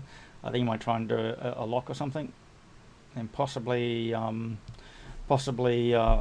thrusters after that. I would barrel roll to do to one of the sides. This is obviously the last chance, guys, for typing in. I think after this round of engagement with the Stellian Dials, I'm going to be doing some giveaways. Oh no, he went for the lock. Let me just also make sure we've got. Let's increase the time just a little bit. There we go. All you have to do, type in the chat. I know some of you guys from Nickel City were liking the Lego cards, and I've got some actual Lego cards. I'm going to probably send a set or so over to Greg for him to do a giveaway if he wants. Once I get those Tim Tams ordered for him. I promised I was going to get him some Tim Tams, and I just also there was a delicious Moreton Bay raspberry dark chocolate Tim Tams. I'm going to buy and send them off to him. All right, first shots. That's the ion torpedoes, and it's going to be at least one damage. Probably ion. He got the ion, I think. Oh no, he's got the focus. So it's just 1 damage. Yep. On to orange. Yes, I guess more of an orangey. I'll just adjust that color there. And no attack there. Probably orange shooting back. I think. Yeah, nothing else in range. I think just the orange. Yep. Range 3.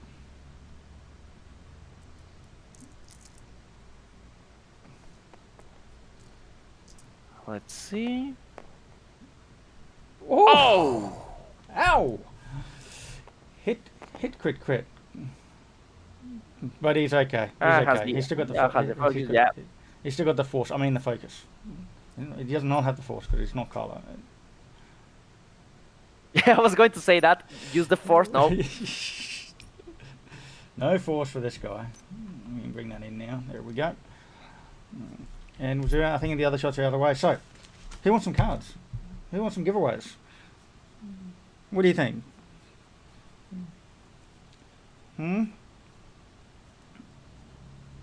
Oh, people love giveaways. Yeah, people love giveaways. Nice and easy.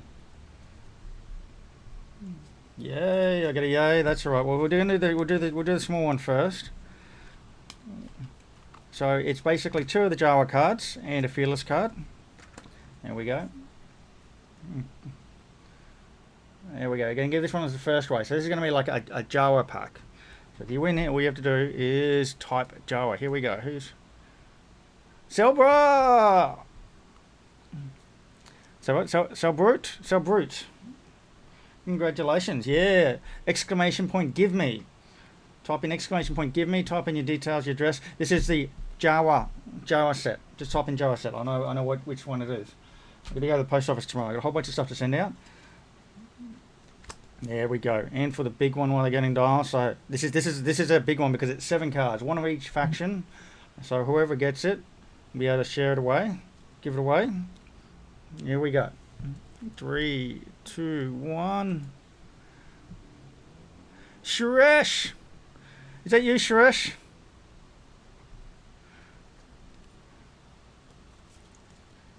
Is that Suresh? Suresh as in local? New South Wales Suresh? Oh. Yeah, he's. Oh, this is rigged. Do you want it, Suresh? Reroll it? Are you sure? Reroll it? Okay. Rigged.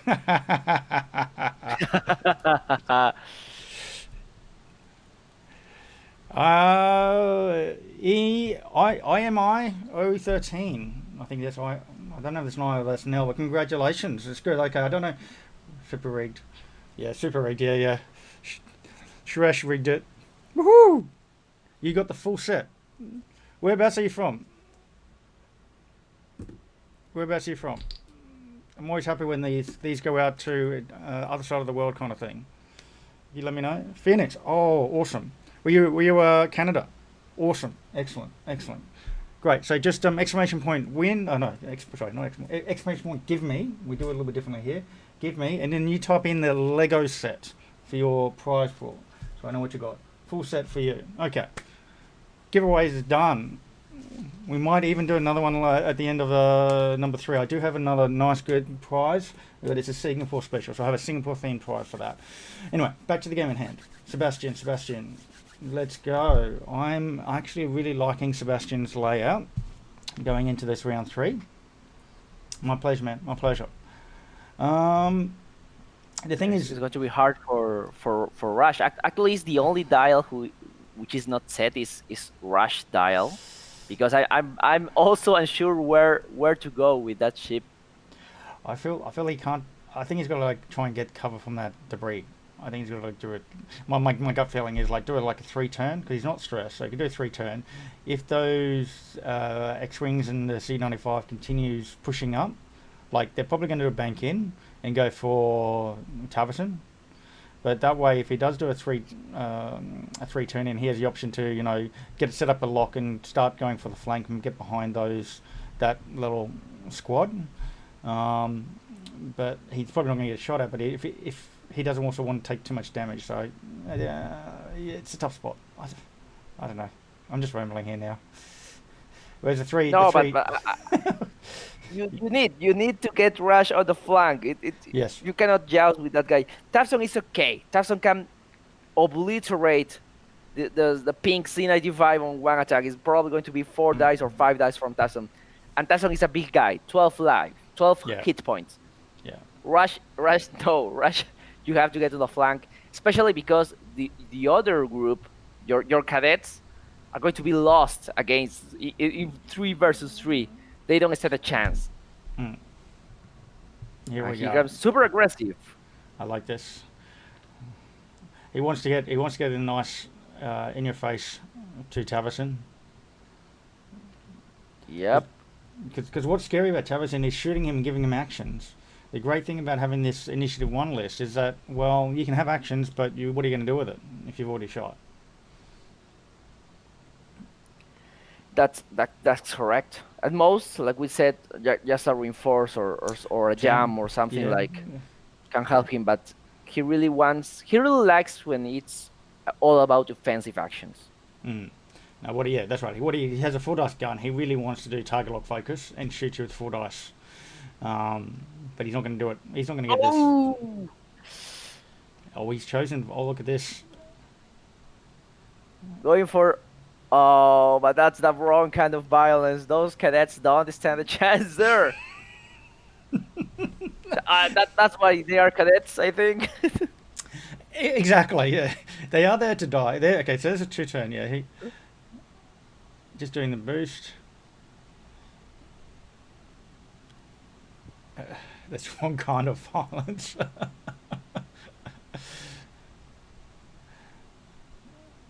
So yeah, that looks like he's got a nice range 1. No, it's probably going to be range 2.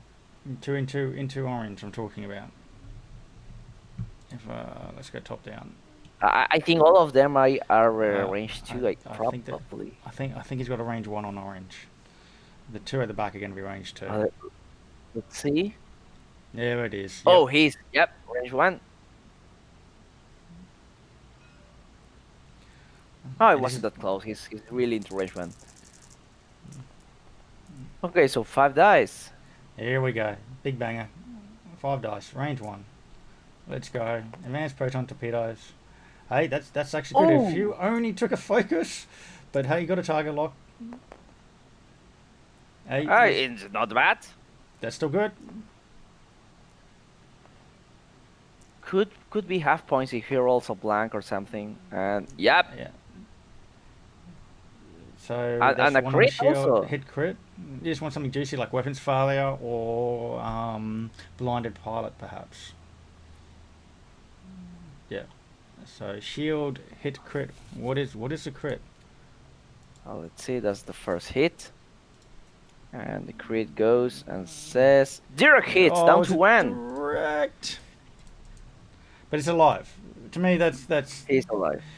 that's good, but he's still alive. You're not going to be able to kill him. So Yeah, you most of the time you like direct hits. You don't like it right now, because like you said, weapons failure or blinded pilot would have been way better. yeah.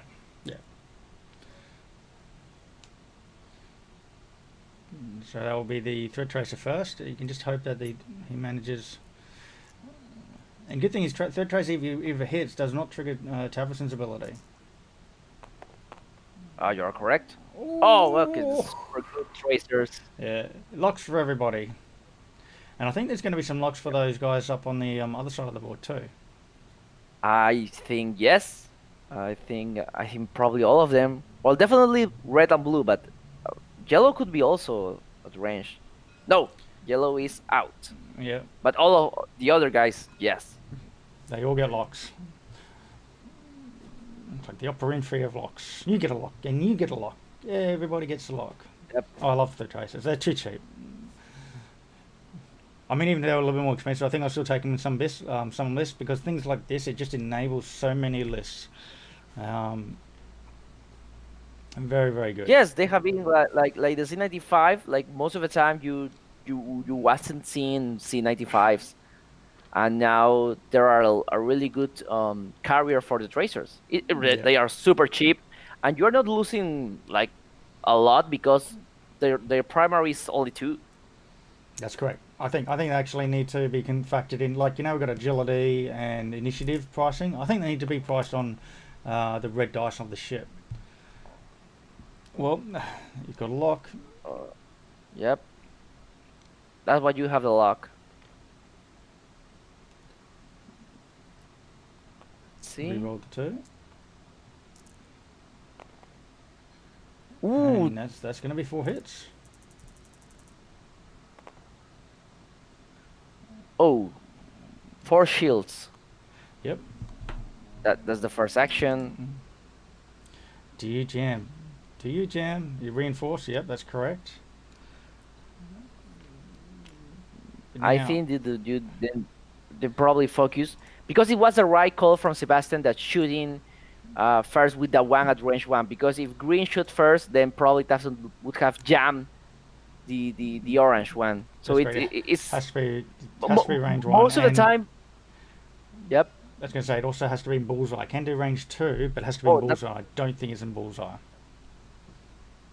That's a coordinate. Yeah, I think he's going to coordinate to yellow. Giving the guy an evade. Giving an evade. A run ship. Yep. Yep. He wants him to survive. I thought the other option is he could have taken a focus, just so if he does roll that focus result, it will change. And it's going to be spend a lock.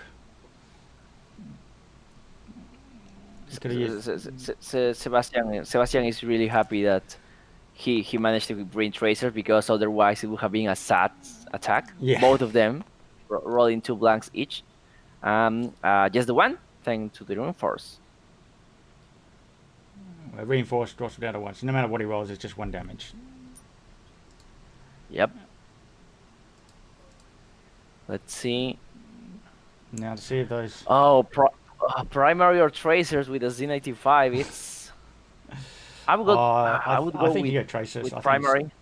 I think you still got tracers. I think you still got tracers, because if you get a tracers off, right? Like, if you do a primary, you just get 1 hit, he's going to go, oh, well, I'll take it if need be, that's fine. If you get tracers and then you've got 2 other shots, especially if 2 of them are range 1, he's going to want to spend his tokens just to make sure the tracer doesn't hit. If that makes sense? Like, that actually makes sense. Yeah, so I think it would scare him more willing to spend all his tokens on not having that tracer hit for the 2 range 1 shots. Yeah, but I think Sebastian is still thinking about it. just doing some quick math.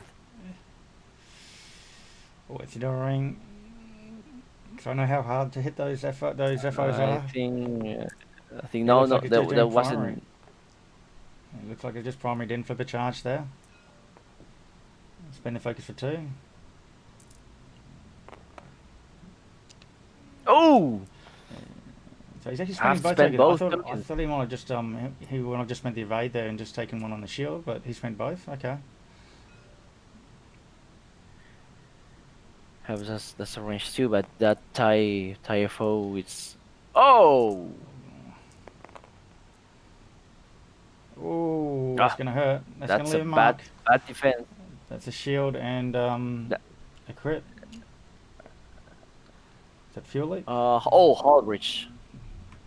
Oh, that's a nasty one. You still got one more shot coming in. That's range 1.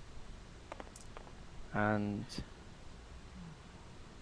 you could just spend the focus. I mean, the crit is pointless because it already has a Hallbridge. Oh, he remember how to evade.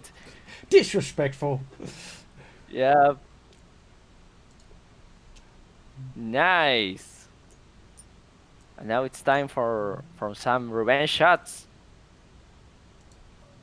And this Wings has spent all the focus tokens On one little cadet. I think he needs a promotion. He just stared down 3 of them. Yeah. All at range 1. There we go. Spend It's a for focus 2. for 2. Oh, goodbye shields. Gets them both. Shields down on red. Yep.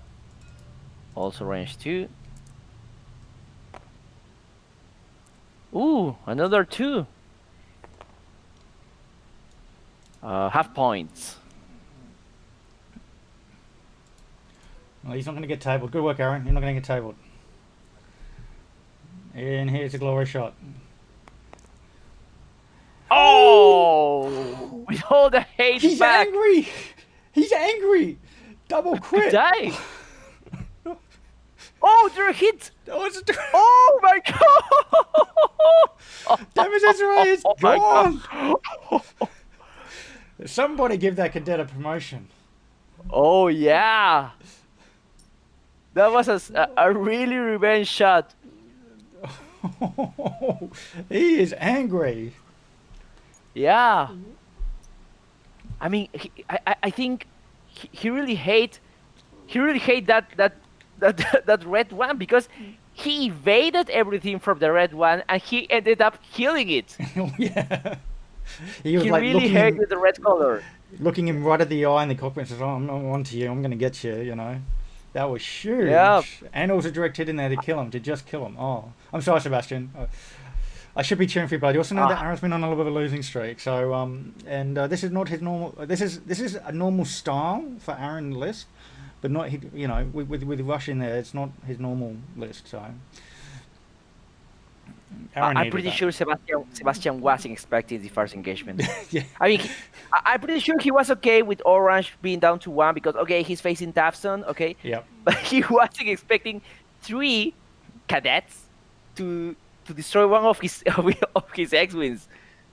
Well, that's right. I think I was more focused on that side of things. I thought over there's going to be a little light damage either way, and nothing's going to really happen. It's going to be important about Tavison and that engagement. But Tavison's just like, well, I lost 5 shields and he lost some damage, but we're all still smiling at each other, And then whereas that little yellow FO cadet just goes, you know what? I'm going to be the hero this round.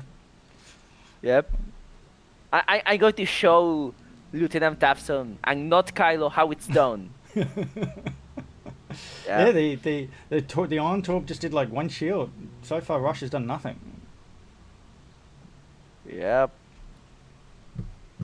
Oh, crazy engagement.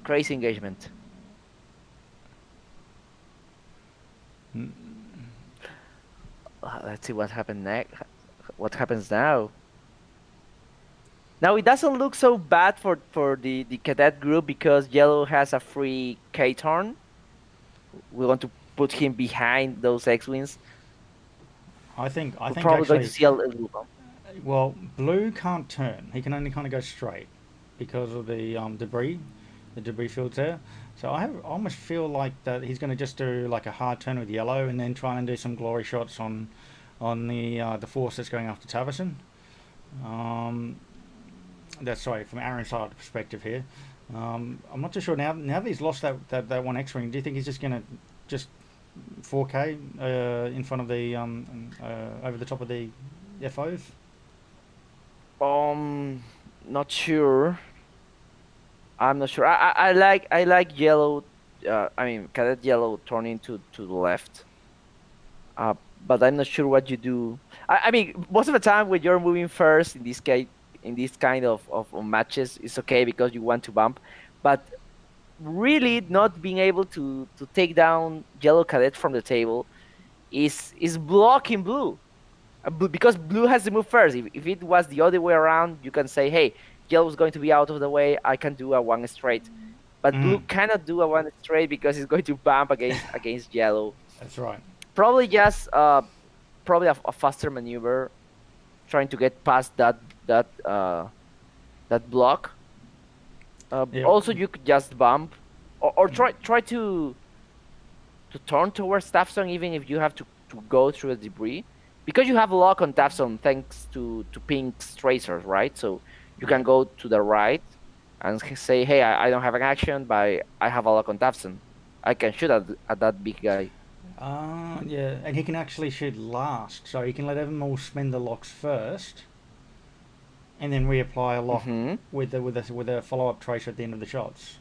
Yeah, the power of the tracers. Yeah, because he's already got a lock from beforehand. That's true. Yeah, so yellow is actually proving yet again not only is he a hero in killing that red X-wing, he's there blocking blue as well. He's just, yeah, he shouldn't be a cadet, man. He should be promoted. Yep. Here comes. Okay, this guy want to get behind Tafson, and I think Green is just there, trying to block. Welcome. The Shout out upswing. to Phil. Oh, he didn't go to the debris. That's nice. Nice. Did a nice big bank there.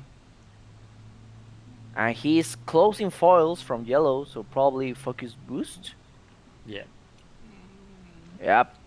I like that. He's Yeah, committing hard on I Tavison. like that. Yeah. Ah, you call that? Turn to the left. Yep.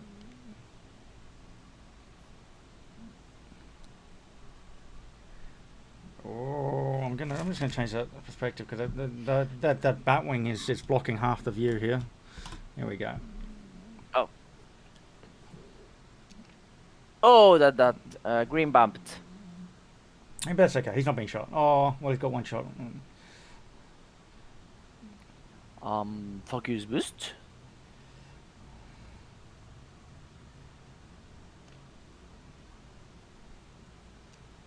Who does he want to go for? I mean, you could boost.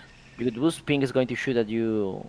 No, he just. Oh.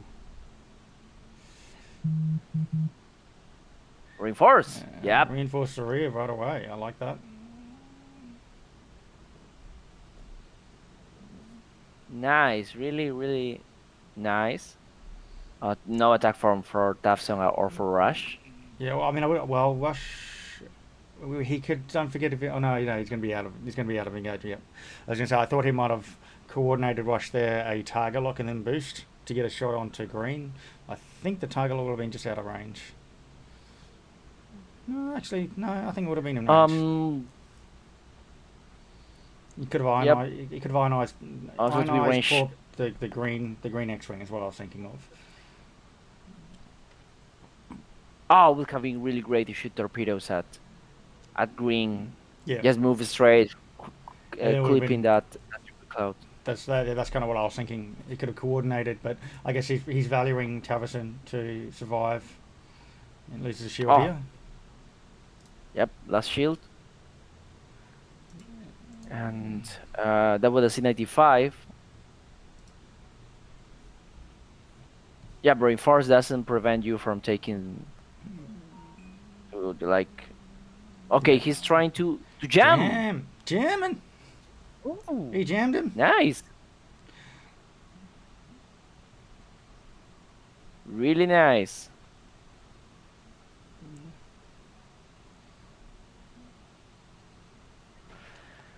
Okay, he comes. I think orange. Yep.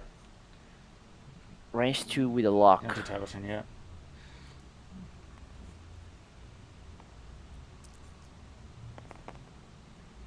And Ooh. hey, who needs a lock? Just roll out east. Reinforce kicking in, hit crit going down. What's a crit? Oh, weapons failure. No longer afford the item. No, he's down. He's down to 3. 3 dice gone. But he can fix it. If he had a charge, if he had another charge, to do an action. Oh, that was a nice jam on green. 2 eyeballs. He lost that focus. Oh. And that's just in. He is just in at that range 1 shot, unfortunately. Yep. Focus for 3, I think. Going full damage. Yep, there we go. You spend it. I think yeah. Yeah, only losing 1 shield. And this one is the one that we close the wing, so it's only 2 dice. Oh yeah. Plus 1, so it's only going to be 3 dice attack. Just for the chat in case they missed that. And blank focus. You should dodge that. There we go. Cadet dodged it. That is cool. Now, so he's going to have a couple of good shots on green. Red and yellow. Yep. It's going to be range 1 from yellow. Oh, this is the X-wing killer, right here. Range yep. 1. Command. Yep. Range 1 to green. Hey Phil, just remind me. I'll hook you up with a guy who did it. He did it for me. Oh, taking away shields. Shields down on green. Who's doing all the work here, though. You know who's doing the work in this game. It's been those FOs. He's shooting at orange. Oh yeah, of course. Orange is only down to 1. Is that a hit crit? I see. It's a hit crit. Could happen. Greens or blues. He got him. I shouldn't be this excited, but it's Aaron. Unfortunately, I've seen Aaron play the last few games. He's had it rough. So this is a little bit of a nice pep up. Oh, he sees blue. Yep, range 1. Just in there. Oh, hit crit. Oh, not bad. Oh. It shields down on blue as well. Half point on blue.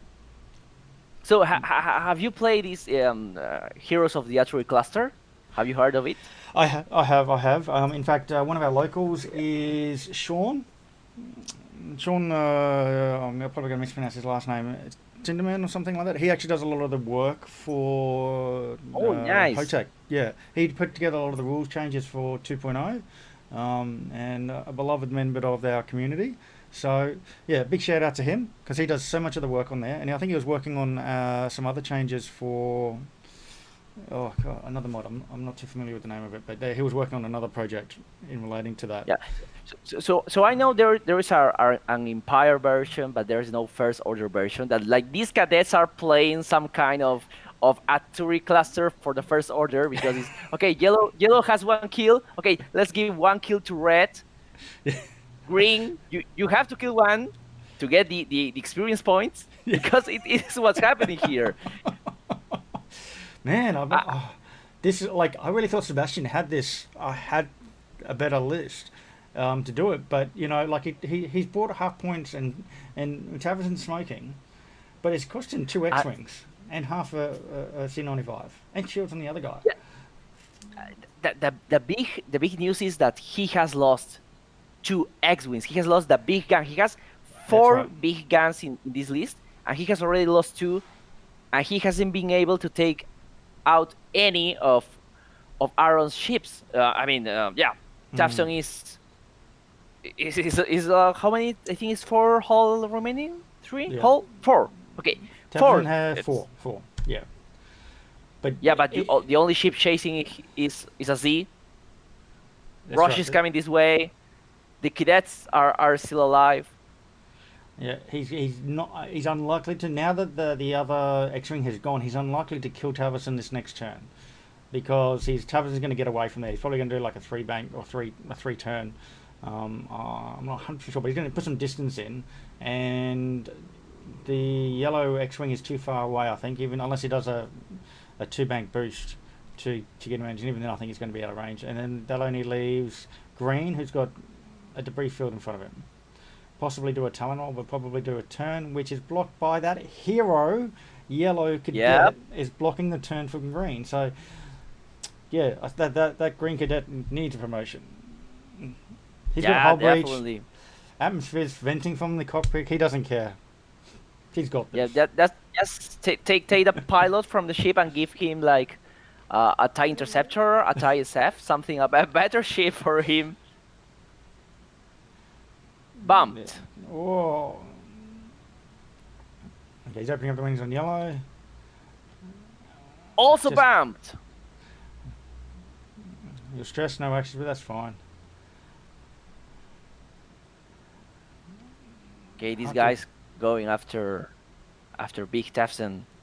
Oh, it could also be just setting up in case not Kylo turns in as well, just to get some shots. I mean, not Kylo is really liking the scenario. 2 X-wings dead. He is still fully health, all shields. Mm. I mean, all these Z95s are coming this way. Okay, I might as well turn to the right, shoot that torpedo, or maybe shoot some primary. Blue is 2 hull remaining only, so can probably die. Oh, that's a little bump there. Oh, and green. Green is healthy. Yep. What are you gonna do? You gonna stay there? I like you to boost, but those don't have boost. Just the focus.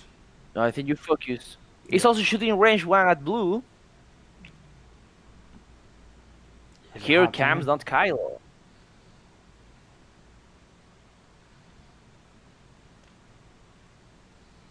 Oh, but he's so close to the debris.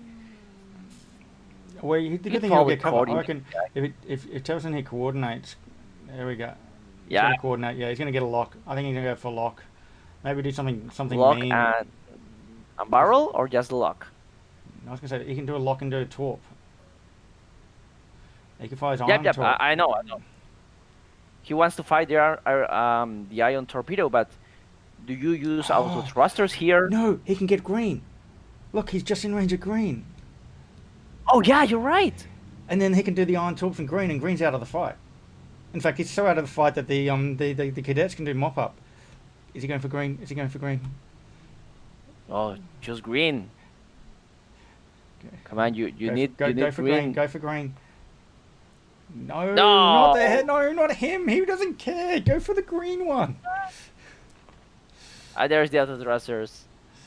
I don't like that because I think you got to stay there and done the shot unobstructed, and would have had. I don't like that either. But I guess for next turn, he can clear the stress. Otherwise, he's going to be in trouble. Okay, so blue is not going to die in this stack because it's an ion weapon. Spend a lock on those two. I think you want to try and keep your focus. No, he's going. No, only one. Oh, choosing the violence. Oh, but it doesn't matter because he still gets. No, it's a blue, Sebastian. Yeah. Yeah, it's an ion. 1 damage and an ion. You don't get crit. It's not the time when you want to roll natties on defense. Because you're still getting the full effect of the weapon. And now he's out of iron torch. Trying on green. No mods for Sebastian. 2, average roll. Expected result. Yep. Can the cadet dodge it though? Oh, double evade, disrespectful. Just Yeah, what's that? Someone shooting at me? I think you should red. Red's already with no shields. Yep. Yep. That's the right call. You got to get a ship off the board. Oh. Just a one. He bumped. No, he. Oh no, he should He should shoot at red. Red doesn't have any tokens. So green should have the focus back. Yep. So that's a shot. And it's 1 damage. Yeah, because he shot at red, and so the shield was. There we go. Damage again. Yeah, that's great. Half points on red. Yeah. I just I saw the shield was I wasn't too sure if he flipped it or not, but yeah. So damage there on the red, half points. He's trying on the primary on not Kylo. Ooh, nice. True.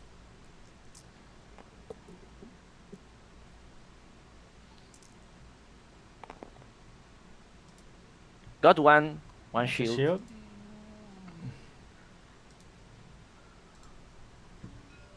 Oh, try to kill the hero. Oh no! He's gonna. You watch it. He's gonna dodge everything. Not him. Not. Ooh. There you go. He's here. Does he spend the focus? You could like thinking because he has a hull reach, probably bad things could happen.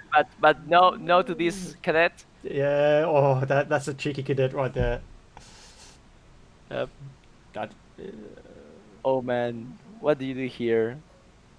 Green needs a kill and has blue on one. Go after blue. Yeah, he's on 1 hit point. Yep.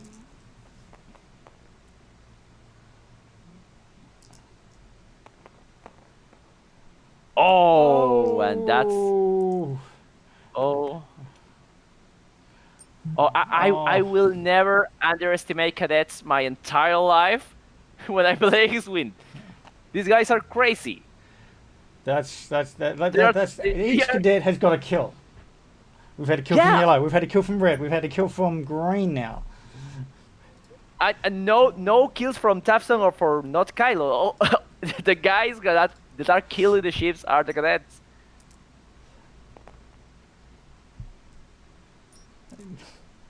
Yeah.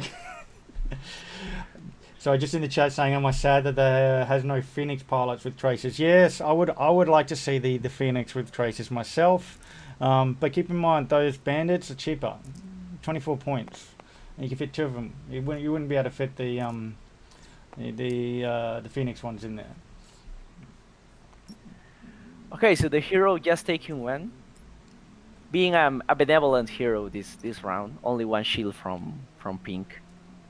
I mean, probably he only hates X-Wing. He doesn't hate all the rebels, all the X-Wing rebels. That's why he's going easy on the pink C95.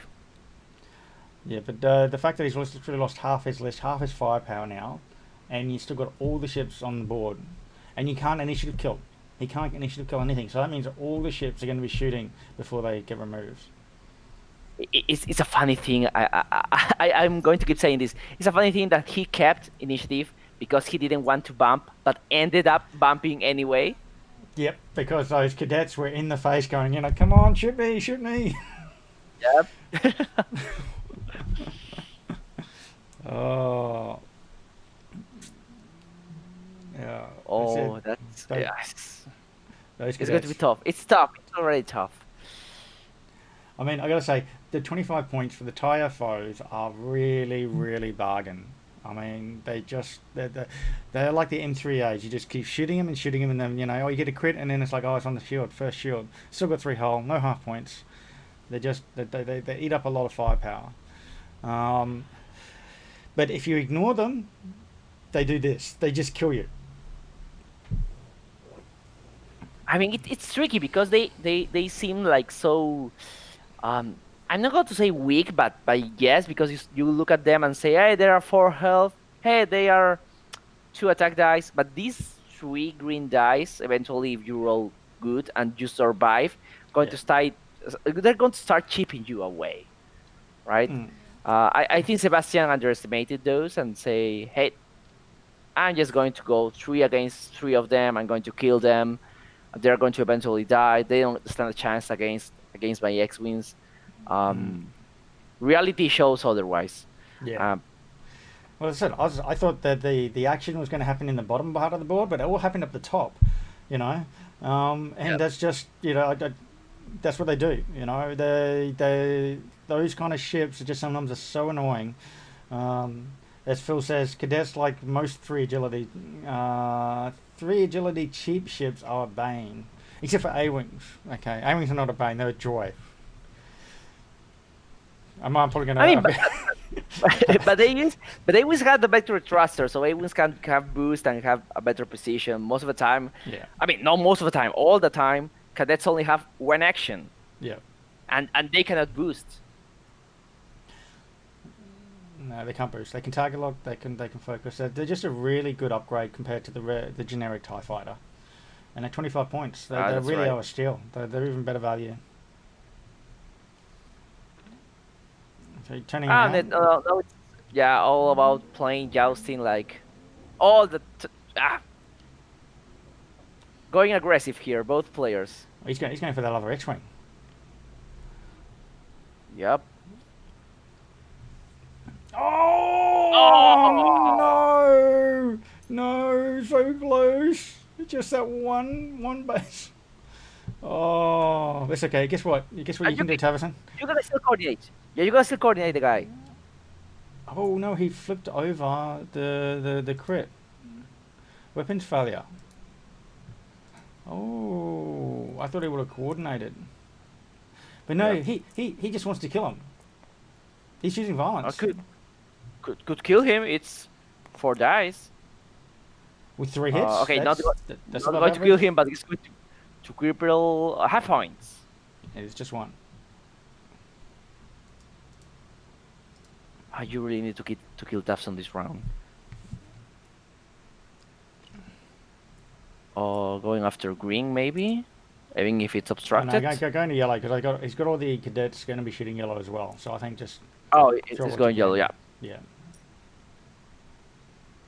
Okay, he started evading this round.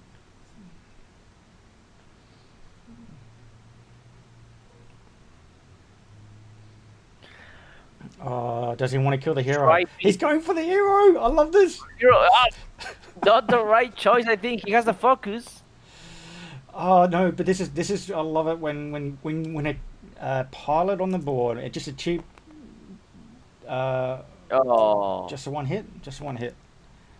And he goes, yep, not today. Yep. When a cheap generic pilot causes so much pain for the player that they immediately go, I want to kill it. That's what this is. It's like I hate that ship. Yeah. That happens to me when I am facing C95s. Like I say, I might lose this game, but I'm not going to get killed by a C95. Ooh, Tavison just takes one. The same happened with the cadet. I think you take target down lock to 3. now. You take target lock. Tavison, take a target. I mean, you lock. You got to charge. Take a target lock. You could take a lock or he's going for reinforce. Okay. Actually, yeah, that's not bad as well, because they'll reduce. Yeah, you've got 3. Yeah, he could kill you. Okay, yeah. Because okay, yeah, green hasn't shot yet. Yeah. Oh. It could have potentially killed him. I didn't think it was likely without a token. I would have liked to take a target lock for next turn so you can initiative kill him. Yeah, because it was unlikely from green because green didn't have any mods, I think. Yeah. If it was me, I would have taken the risk and taken the target lock and hope he doesn't 3 natty hits and you blank out on 2 greens, because that was the only way I could see him potentially dying, and it just meant next turn he can go in and hopefully get a good shot on that green with the 5 gun. These cadets are crazy. Oh, they're being rude. Look at that hit crit. Oh, and he goes through. Going through. On the shield. Oh, okay. Yeah, the shield. Yeah. But it's more than when Rush did.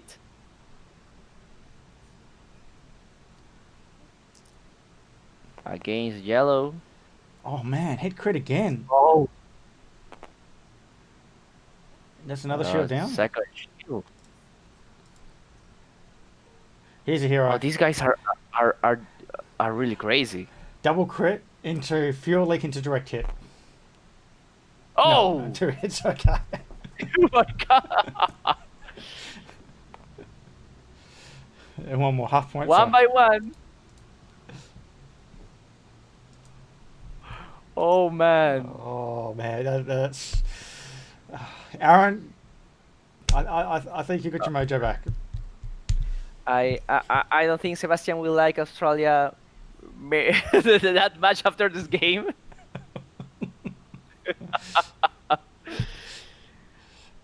There's no prizes in this. It's just glory. And you know, an open arms hug with social distancing and everything from our players from Peru. So this is just fun. This is just, we're just here to enjoy X-Wing. I feel for Sebastian. Yeah, just. I feel for him too because he has actually won. Like I said a couple of days ago, he got won a final with this list. I think it's half and half. I think it's a little, well, not a little. There's a couple of luck there, but also I think he could have approached the game a little different. Like he really underestimated the power of the green dice of the cadets. Oh yeah. Sometimes they're going to roll blank. Sometimes they will just roll evades. I think he will tell us, hey, but that X-Wing had range 1 and he was hull breach and he didn't have any mods. He should have died, yes, but he's still rolling 3, so he can still roll those evades. Yeah. If he had like two agility or 1 agility, I understand, but sometimes it's going to happen, and you need to have a backup plan. You do have a plan B, but the thing is that rebel group didn't have a plan B and ended up bumping all the following rounds. I think the lack of backup plan from Sebas was that cost him the match. Yeah. I was also going to say, the other thing is his first target was Tavison. And because he split his forces 50-50, right, he didn't have enough firepower to just nuke Tavison off the board. Whereas if he threw everything at Tavison in the first round, then he would have had a good chance of actually nuking him. As you can see, Tavison's on 3 health away, and that would have that 3 damage could have easily been provided by the other ships, and rather than forgetting it. So I think that's where his splitting up his forces backfired a little bit. Just because 12 health is 12 health on the board. Yep. Even with the lock from the tracer and everything, you still need to deal those 12 damage. I like that. He's called Tavis is going up forward and boosted in just to try and cause a block. Hopefully give a nice range 1 shot from pink. There goes the heroes. Yep. Right behind the formation. Or no formation, just 1 ship because there is no formation anymore.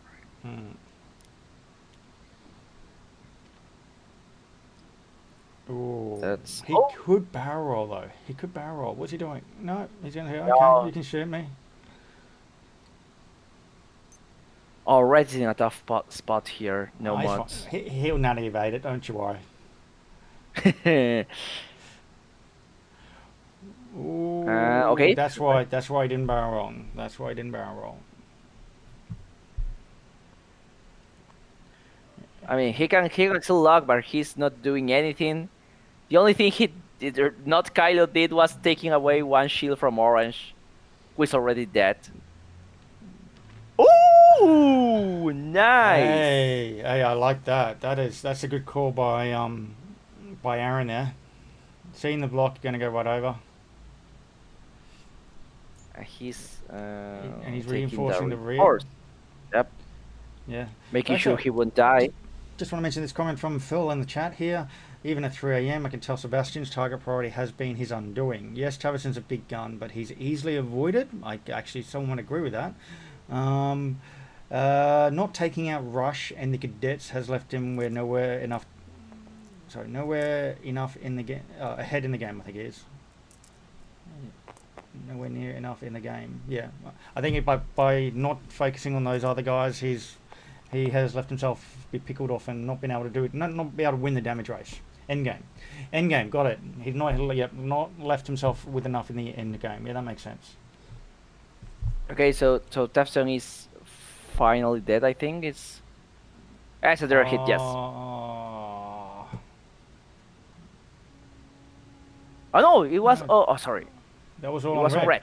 That was on It red. was on red. Sorry. He's gone. Oh. But he's not the champ. Yellow is the champ. Yellow was the one, so red can go. That's only making yellow angrier. That's it. There's a shot in Tavison. One more damage. Yeah, I think if he was going to go for Tavison, he would have to go in like really hard, just throw everything in, because by just nothing's worth coordinating here. Throwing a whole bunch of ships in, and we can take target lock. Green is going to take a lock here. Oh, yeah. Yep. Yeah. Ooh, maybe. Yep. I'm surprised he didn't take it on. Oh well, I guess that's a strained one. Yeah, so he could actually do meaningful damage on that one. Here we go. Onto yellow. On yellow. Range 1. Could happen. Oh, he's angry. That's insane. That's insane.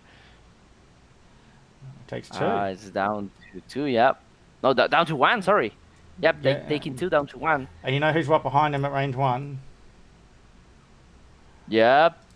Yeah, he's the MVP, the hero. He only needs 1. Sinter's got nothing on this little cadet. Does he kill him? Ooh, just the 1. And he dodges it. Oh, he's getting tired. And going to be range 2 against the C95, only to die.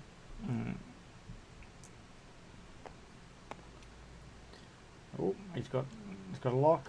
Yes. Yep. Double crit. And he got the save. evade. Just 1 shield.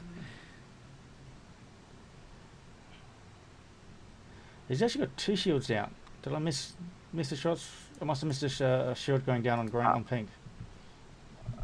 Pink was, I think, already down to. I mean, he started this round with 1 shield, so at some point I think he was hit by something. Yeah, maybe. Tavern's still there with 2 health on the board.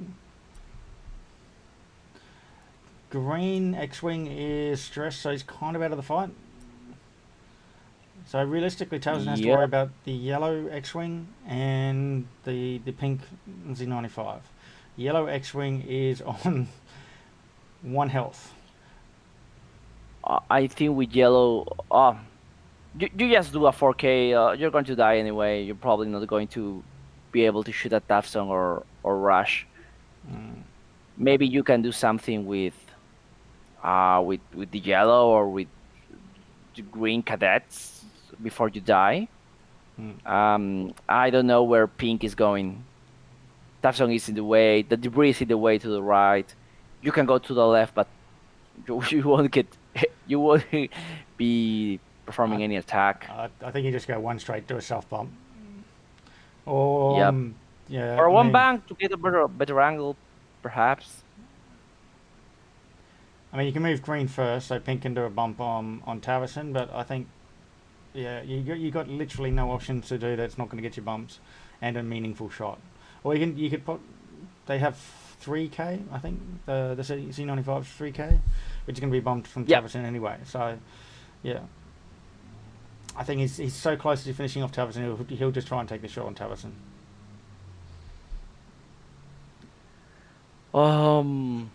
I think the silencer, the Kylo that's not Kylo / Rush that's not Kylo, I should say, will do a hard 1 left, and then he'll be ready to try and kill whoever's in front of him. Just keep boosting with green until you come back for the fight. Don't focus, man. Come on. You need your dial. There's the bump into There's the Jefferson, bump. And yep, here's a 4K. He's going down fighting. The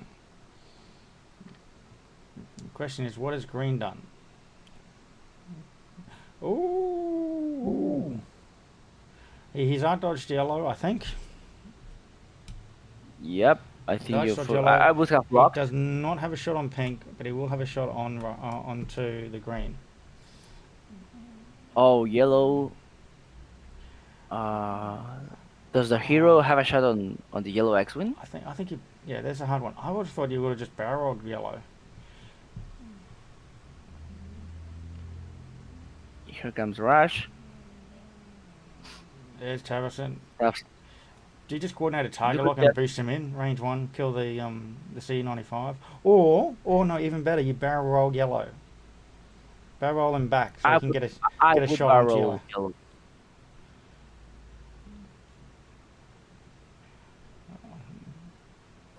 There we go. There's a coordinate. Who's going? Oh no, he's doing for C94. Oh man, I want yellow to kill the. I want yellow to get 2 kills here. I want yellow to kill that guy too. I mean, he might still actually have a shot. It's quite close. But I think yellow. He must justify Rush's inclusion in this list. So he can kill. I mean, you go after pink. I know what it is. No. I know what it is. All the cadets have had a kill. Rush is there, left hungry. Oh. So he's giving a chance for Rush to make a name for himself. Oh, but he's going after green, not after the Z95. And that could be enough. Nope. That's just one. That's only just one. That happens because you're greedy. You had the Z95 there. Oh, I think maybe he's relying on yellow to kill. Yeah, but he's giving he's giving pink a chance to shoot. Oh, I agree. I thought he's only got 2 health too, and you had 4 on range 1 with no mods. You gotta just kill them straight out. Hey. Okay, he shoot at yellow. Yep. 1 crit. Can he dodge it? He got it. Safe. He's safe. Yep. It's going to be no obstruction, range 2. Yeah, I thought it'd be obstructed there. I thought that too. He's got no mods. He just got 2. If he can bring, he's got a focus. I think has a focus. Yep. And down to 1. Sebastian's just slowly bleeding in this game. And he has obstructed on pink. If he barreled yellow. Oh. Is he always going? Oh no, he's going for the long range kill. He's dreaming big. I mean, is the least optimal choice here. Oh, he's going for style. This is style points here, right here. He gets him. No. Yeah, because it's not obstructed. Oh my god! I thought it was obstructed. Oh. Wow. See, this is why Aaron did big brain play. He's like, I'm not going to go for the barrel and get the kill on yellow. No. We're going to go kill green. Oh. 2 kills from that yellow cadet. With the whole breach. This is unreal. This isn't happening. With a whole breach too. Yeah. Oh, this is going from bad to worse for Sebastian. At least he got a ship off the board. I was worried there for a bit that he wasn't going to get something. Yeah, but still, I'm pretty sure he was really confident when the match started, and at this point it was to be like how did this cadet manage to destroy my entire squad? We are the same initiative. I'm shooting first. I mean, these guys are dodging me. They are just No. jousting me. So I should be the better jouster. Yep. What has happened? Yeah, what happened? What happened is those 3 green dice. That's what happened. All remaining systems will bow down to the yellow cadet. I like it. Okay. He does. Yeah, Yeah. that's a hard one. Yeah. He's You okay. can't kill me. You can't kill me. But maybe Rash can kill him. Oh yeah, Rush is doing a hard turn in. There it is. You just take target lock. Go for the kill. Yep. And what does Tasson do? Tavison runs. Flying away. Now you got two attack dice here. You reinforce, guarantee that you can dodge one. The only way you can kill you is through direct hit. Yep, that's No, the right call. No, he's Focus. focusing. Aaron, what are you doing? You reinforce. Yeah, it was it was reversed. Oh, Let's see. maybe he wants to give him a chance to kill him. Maybe. Oh, nice call in the lock. It's going to be target lock. I mean, 3 hits kills the guy. And Oh, nope, no. he has a chance. Oh, he does it anyway. Oh, Oh, oh, that had a feels bad. focus. That Doesn't feels matter. bad. No. Oh, Oh man, no, that feels bad. I thought, oh man, with just one hit, he's going to survive, and then, oh no, hit crit. okay. That's the end of Tefton, I think. Oh, and Tavison nope. nets evade. Is it going to be a crit? What's it going to Only be? direct hit and nope. Damages array. Okay, so that's the end of Tefton's ability for now because he cannot perform any action. He has already performed a focus action. I mean, he could repair that with his action, with his ability. But it's pointless. It's just a Z95. Sorry, half Z95s against the wall. Oh man, he can't coordinate though. Oh. So this next turn he can't coordinate. He can't, but it doesn't matter. Like probably if it was a tournament, you repair that because you want to take care of your MOV. But right now it's just because it's just a casual game. Yeah, it is, okay, Tafson can die. I think he wants to kill Tavison just for the satisfaction. 1 hit points. Yep. I mean, he's so close to dying. He's only 1 hull left. Yeah. And meanwhile, the hull breach on the cadet's like, I've got hull breach. Where? Yeah. Oh, here we go. 1 bank. Oh, Tavison might get covered from the gas cloud. Yeah. Tafson will evade like an ace this round. Probably. Take your vote. Not even a lock.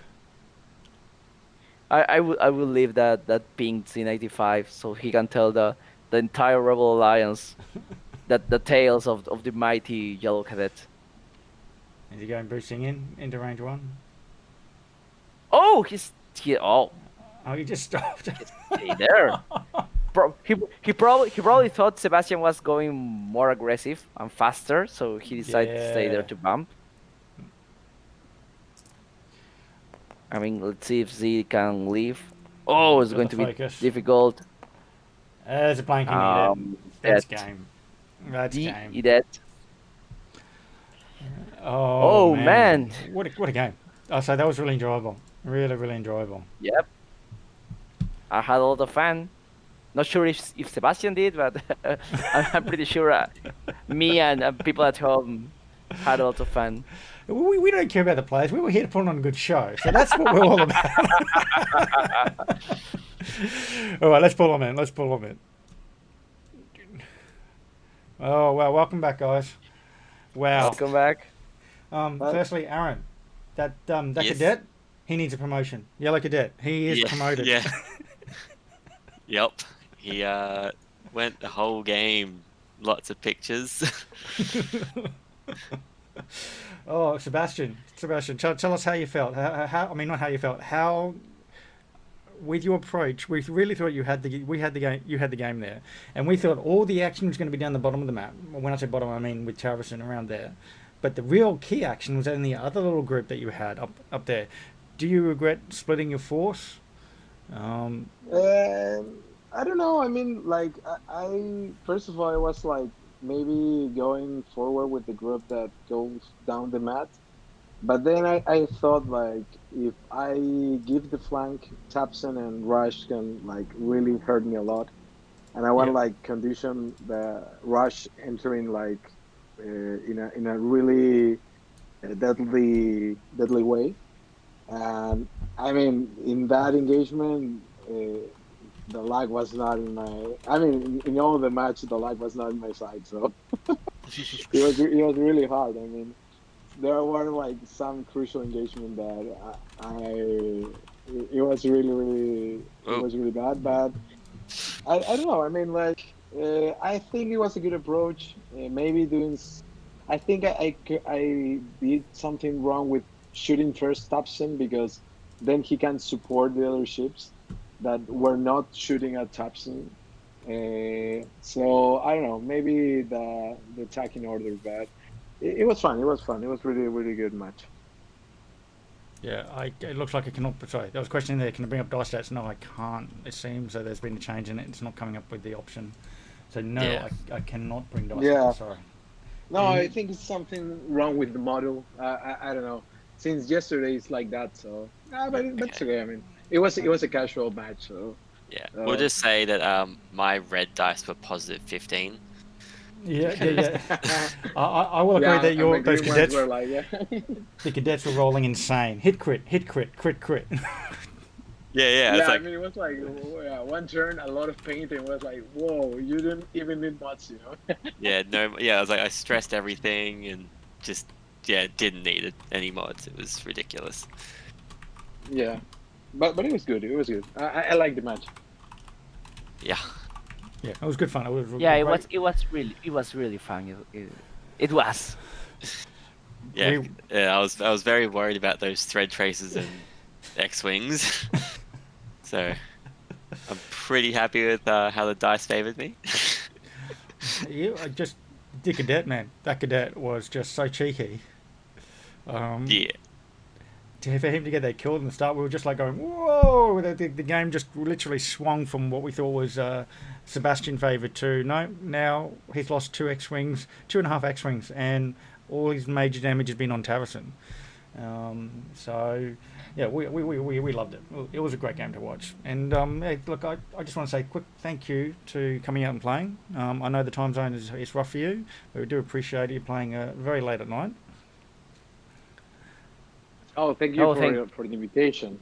It's really awesome to be here, and we can do it again whenever you want. Yeah. Yeah. Well, we're going to keep doing this segment, and we'd love to have you back on. So yeah, and Pedro, it's been a pleasure, absolute pleasure, commentating these games with you. So thank you. Yeah, it was super fun to commentate, to watch these two games. Really enjoyable. I had a really a good time. Excellent. Now we're gonna have one extra game. It's actually a Singapore League game. It's going to be the final game. I actually have to double check that Tom is good for this because we mentioned it, but I hadn't actually gotten an actual confirmation from Tom that he is good to go. But if he is, we're going to bring you the final game from Matt. And now Matt is currently in the lead with the league, but he needs this win to guarantee his victory. If he loses it, he might still win, but it's dependent on another game. So Tom is on the way. He has confirmed. Shane has confirmed that is excellent. So we'll be probably in about 15 minutes, I think, before we get for that final game. Before I switch off and close that off, though, would you guys like any shout-outs? To the Peruvian community, I think for Alberto, to the General Kenubis squad, for us, to Rosangela Squadron squad. I will just like to say something like I had in my mind from the first match. I saw Firestorm Squadron Firecast in typing. I think it's the coolest name ever for a squad. Firestorm Squadron Farcaster. I really love the name, so I really want to say that. Awesome. Yeah, well, we're in the chat. Firecast versus Gundikes, do it. Okay, yeah, we can look at something. I'll have a chat. And Phil, too, you mentioned me. I'll put you in with, it's another Tom. Todd. Todd's the one that actually did the dice. I'm going to put you in contact with Todd if you want the dice. But anyway, look, guys, I'm going to just switch it over and get ready for the next game. We'll be back in about 10-15 minutes. Just sit tight. We'll be right back.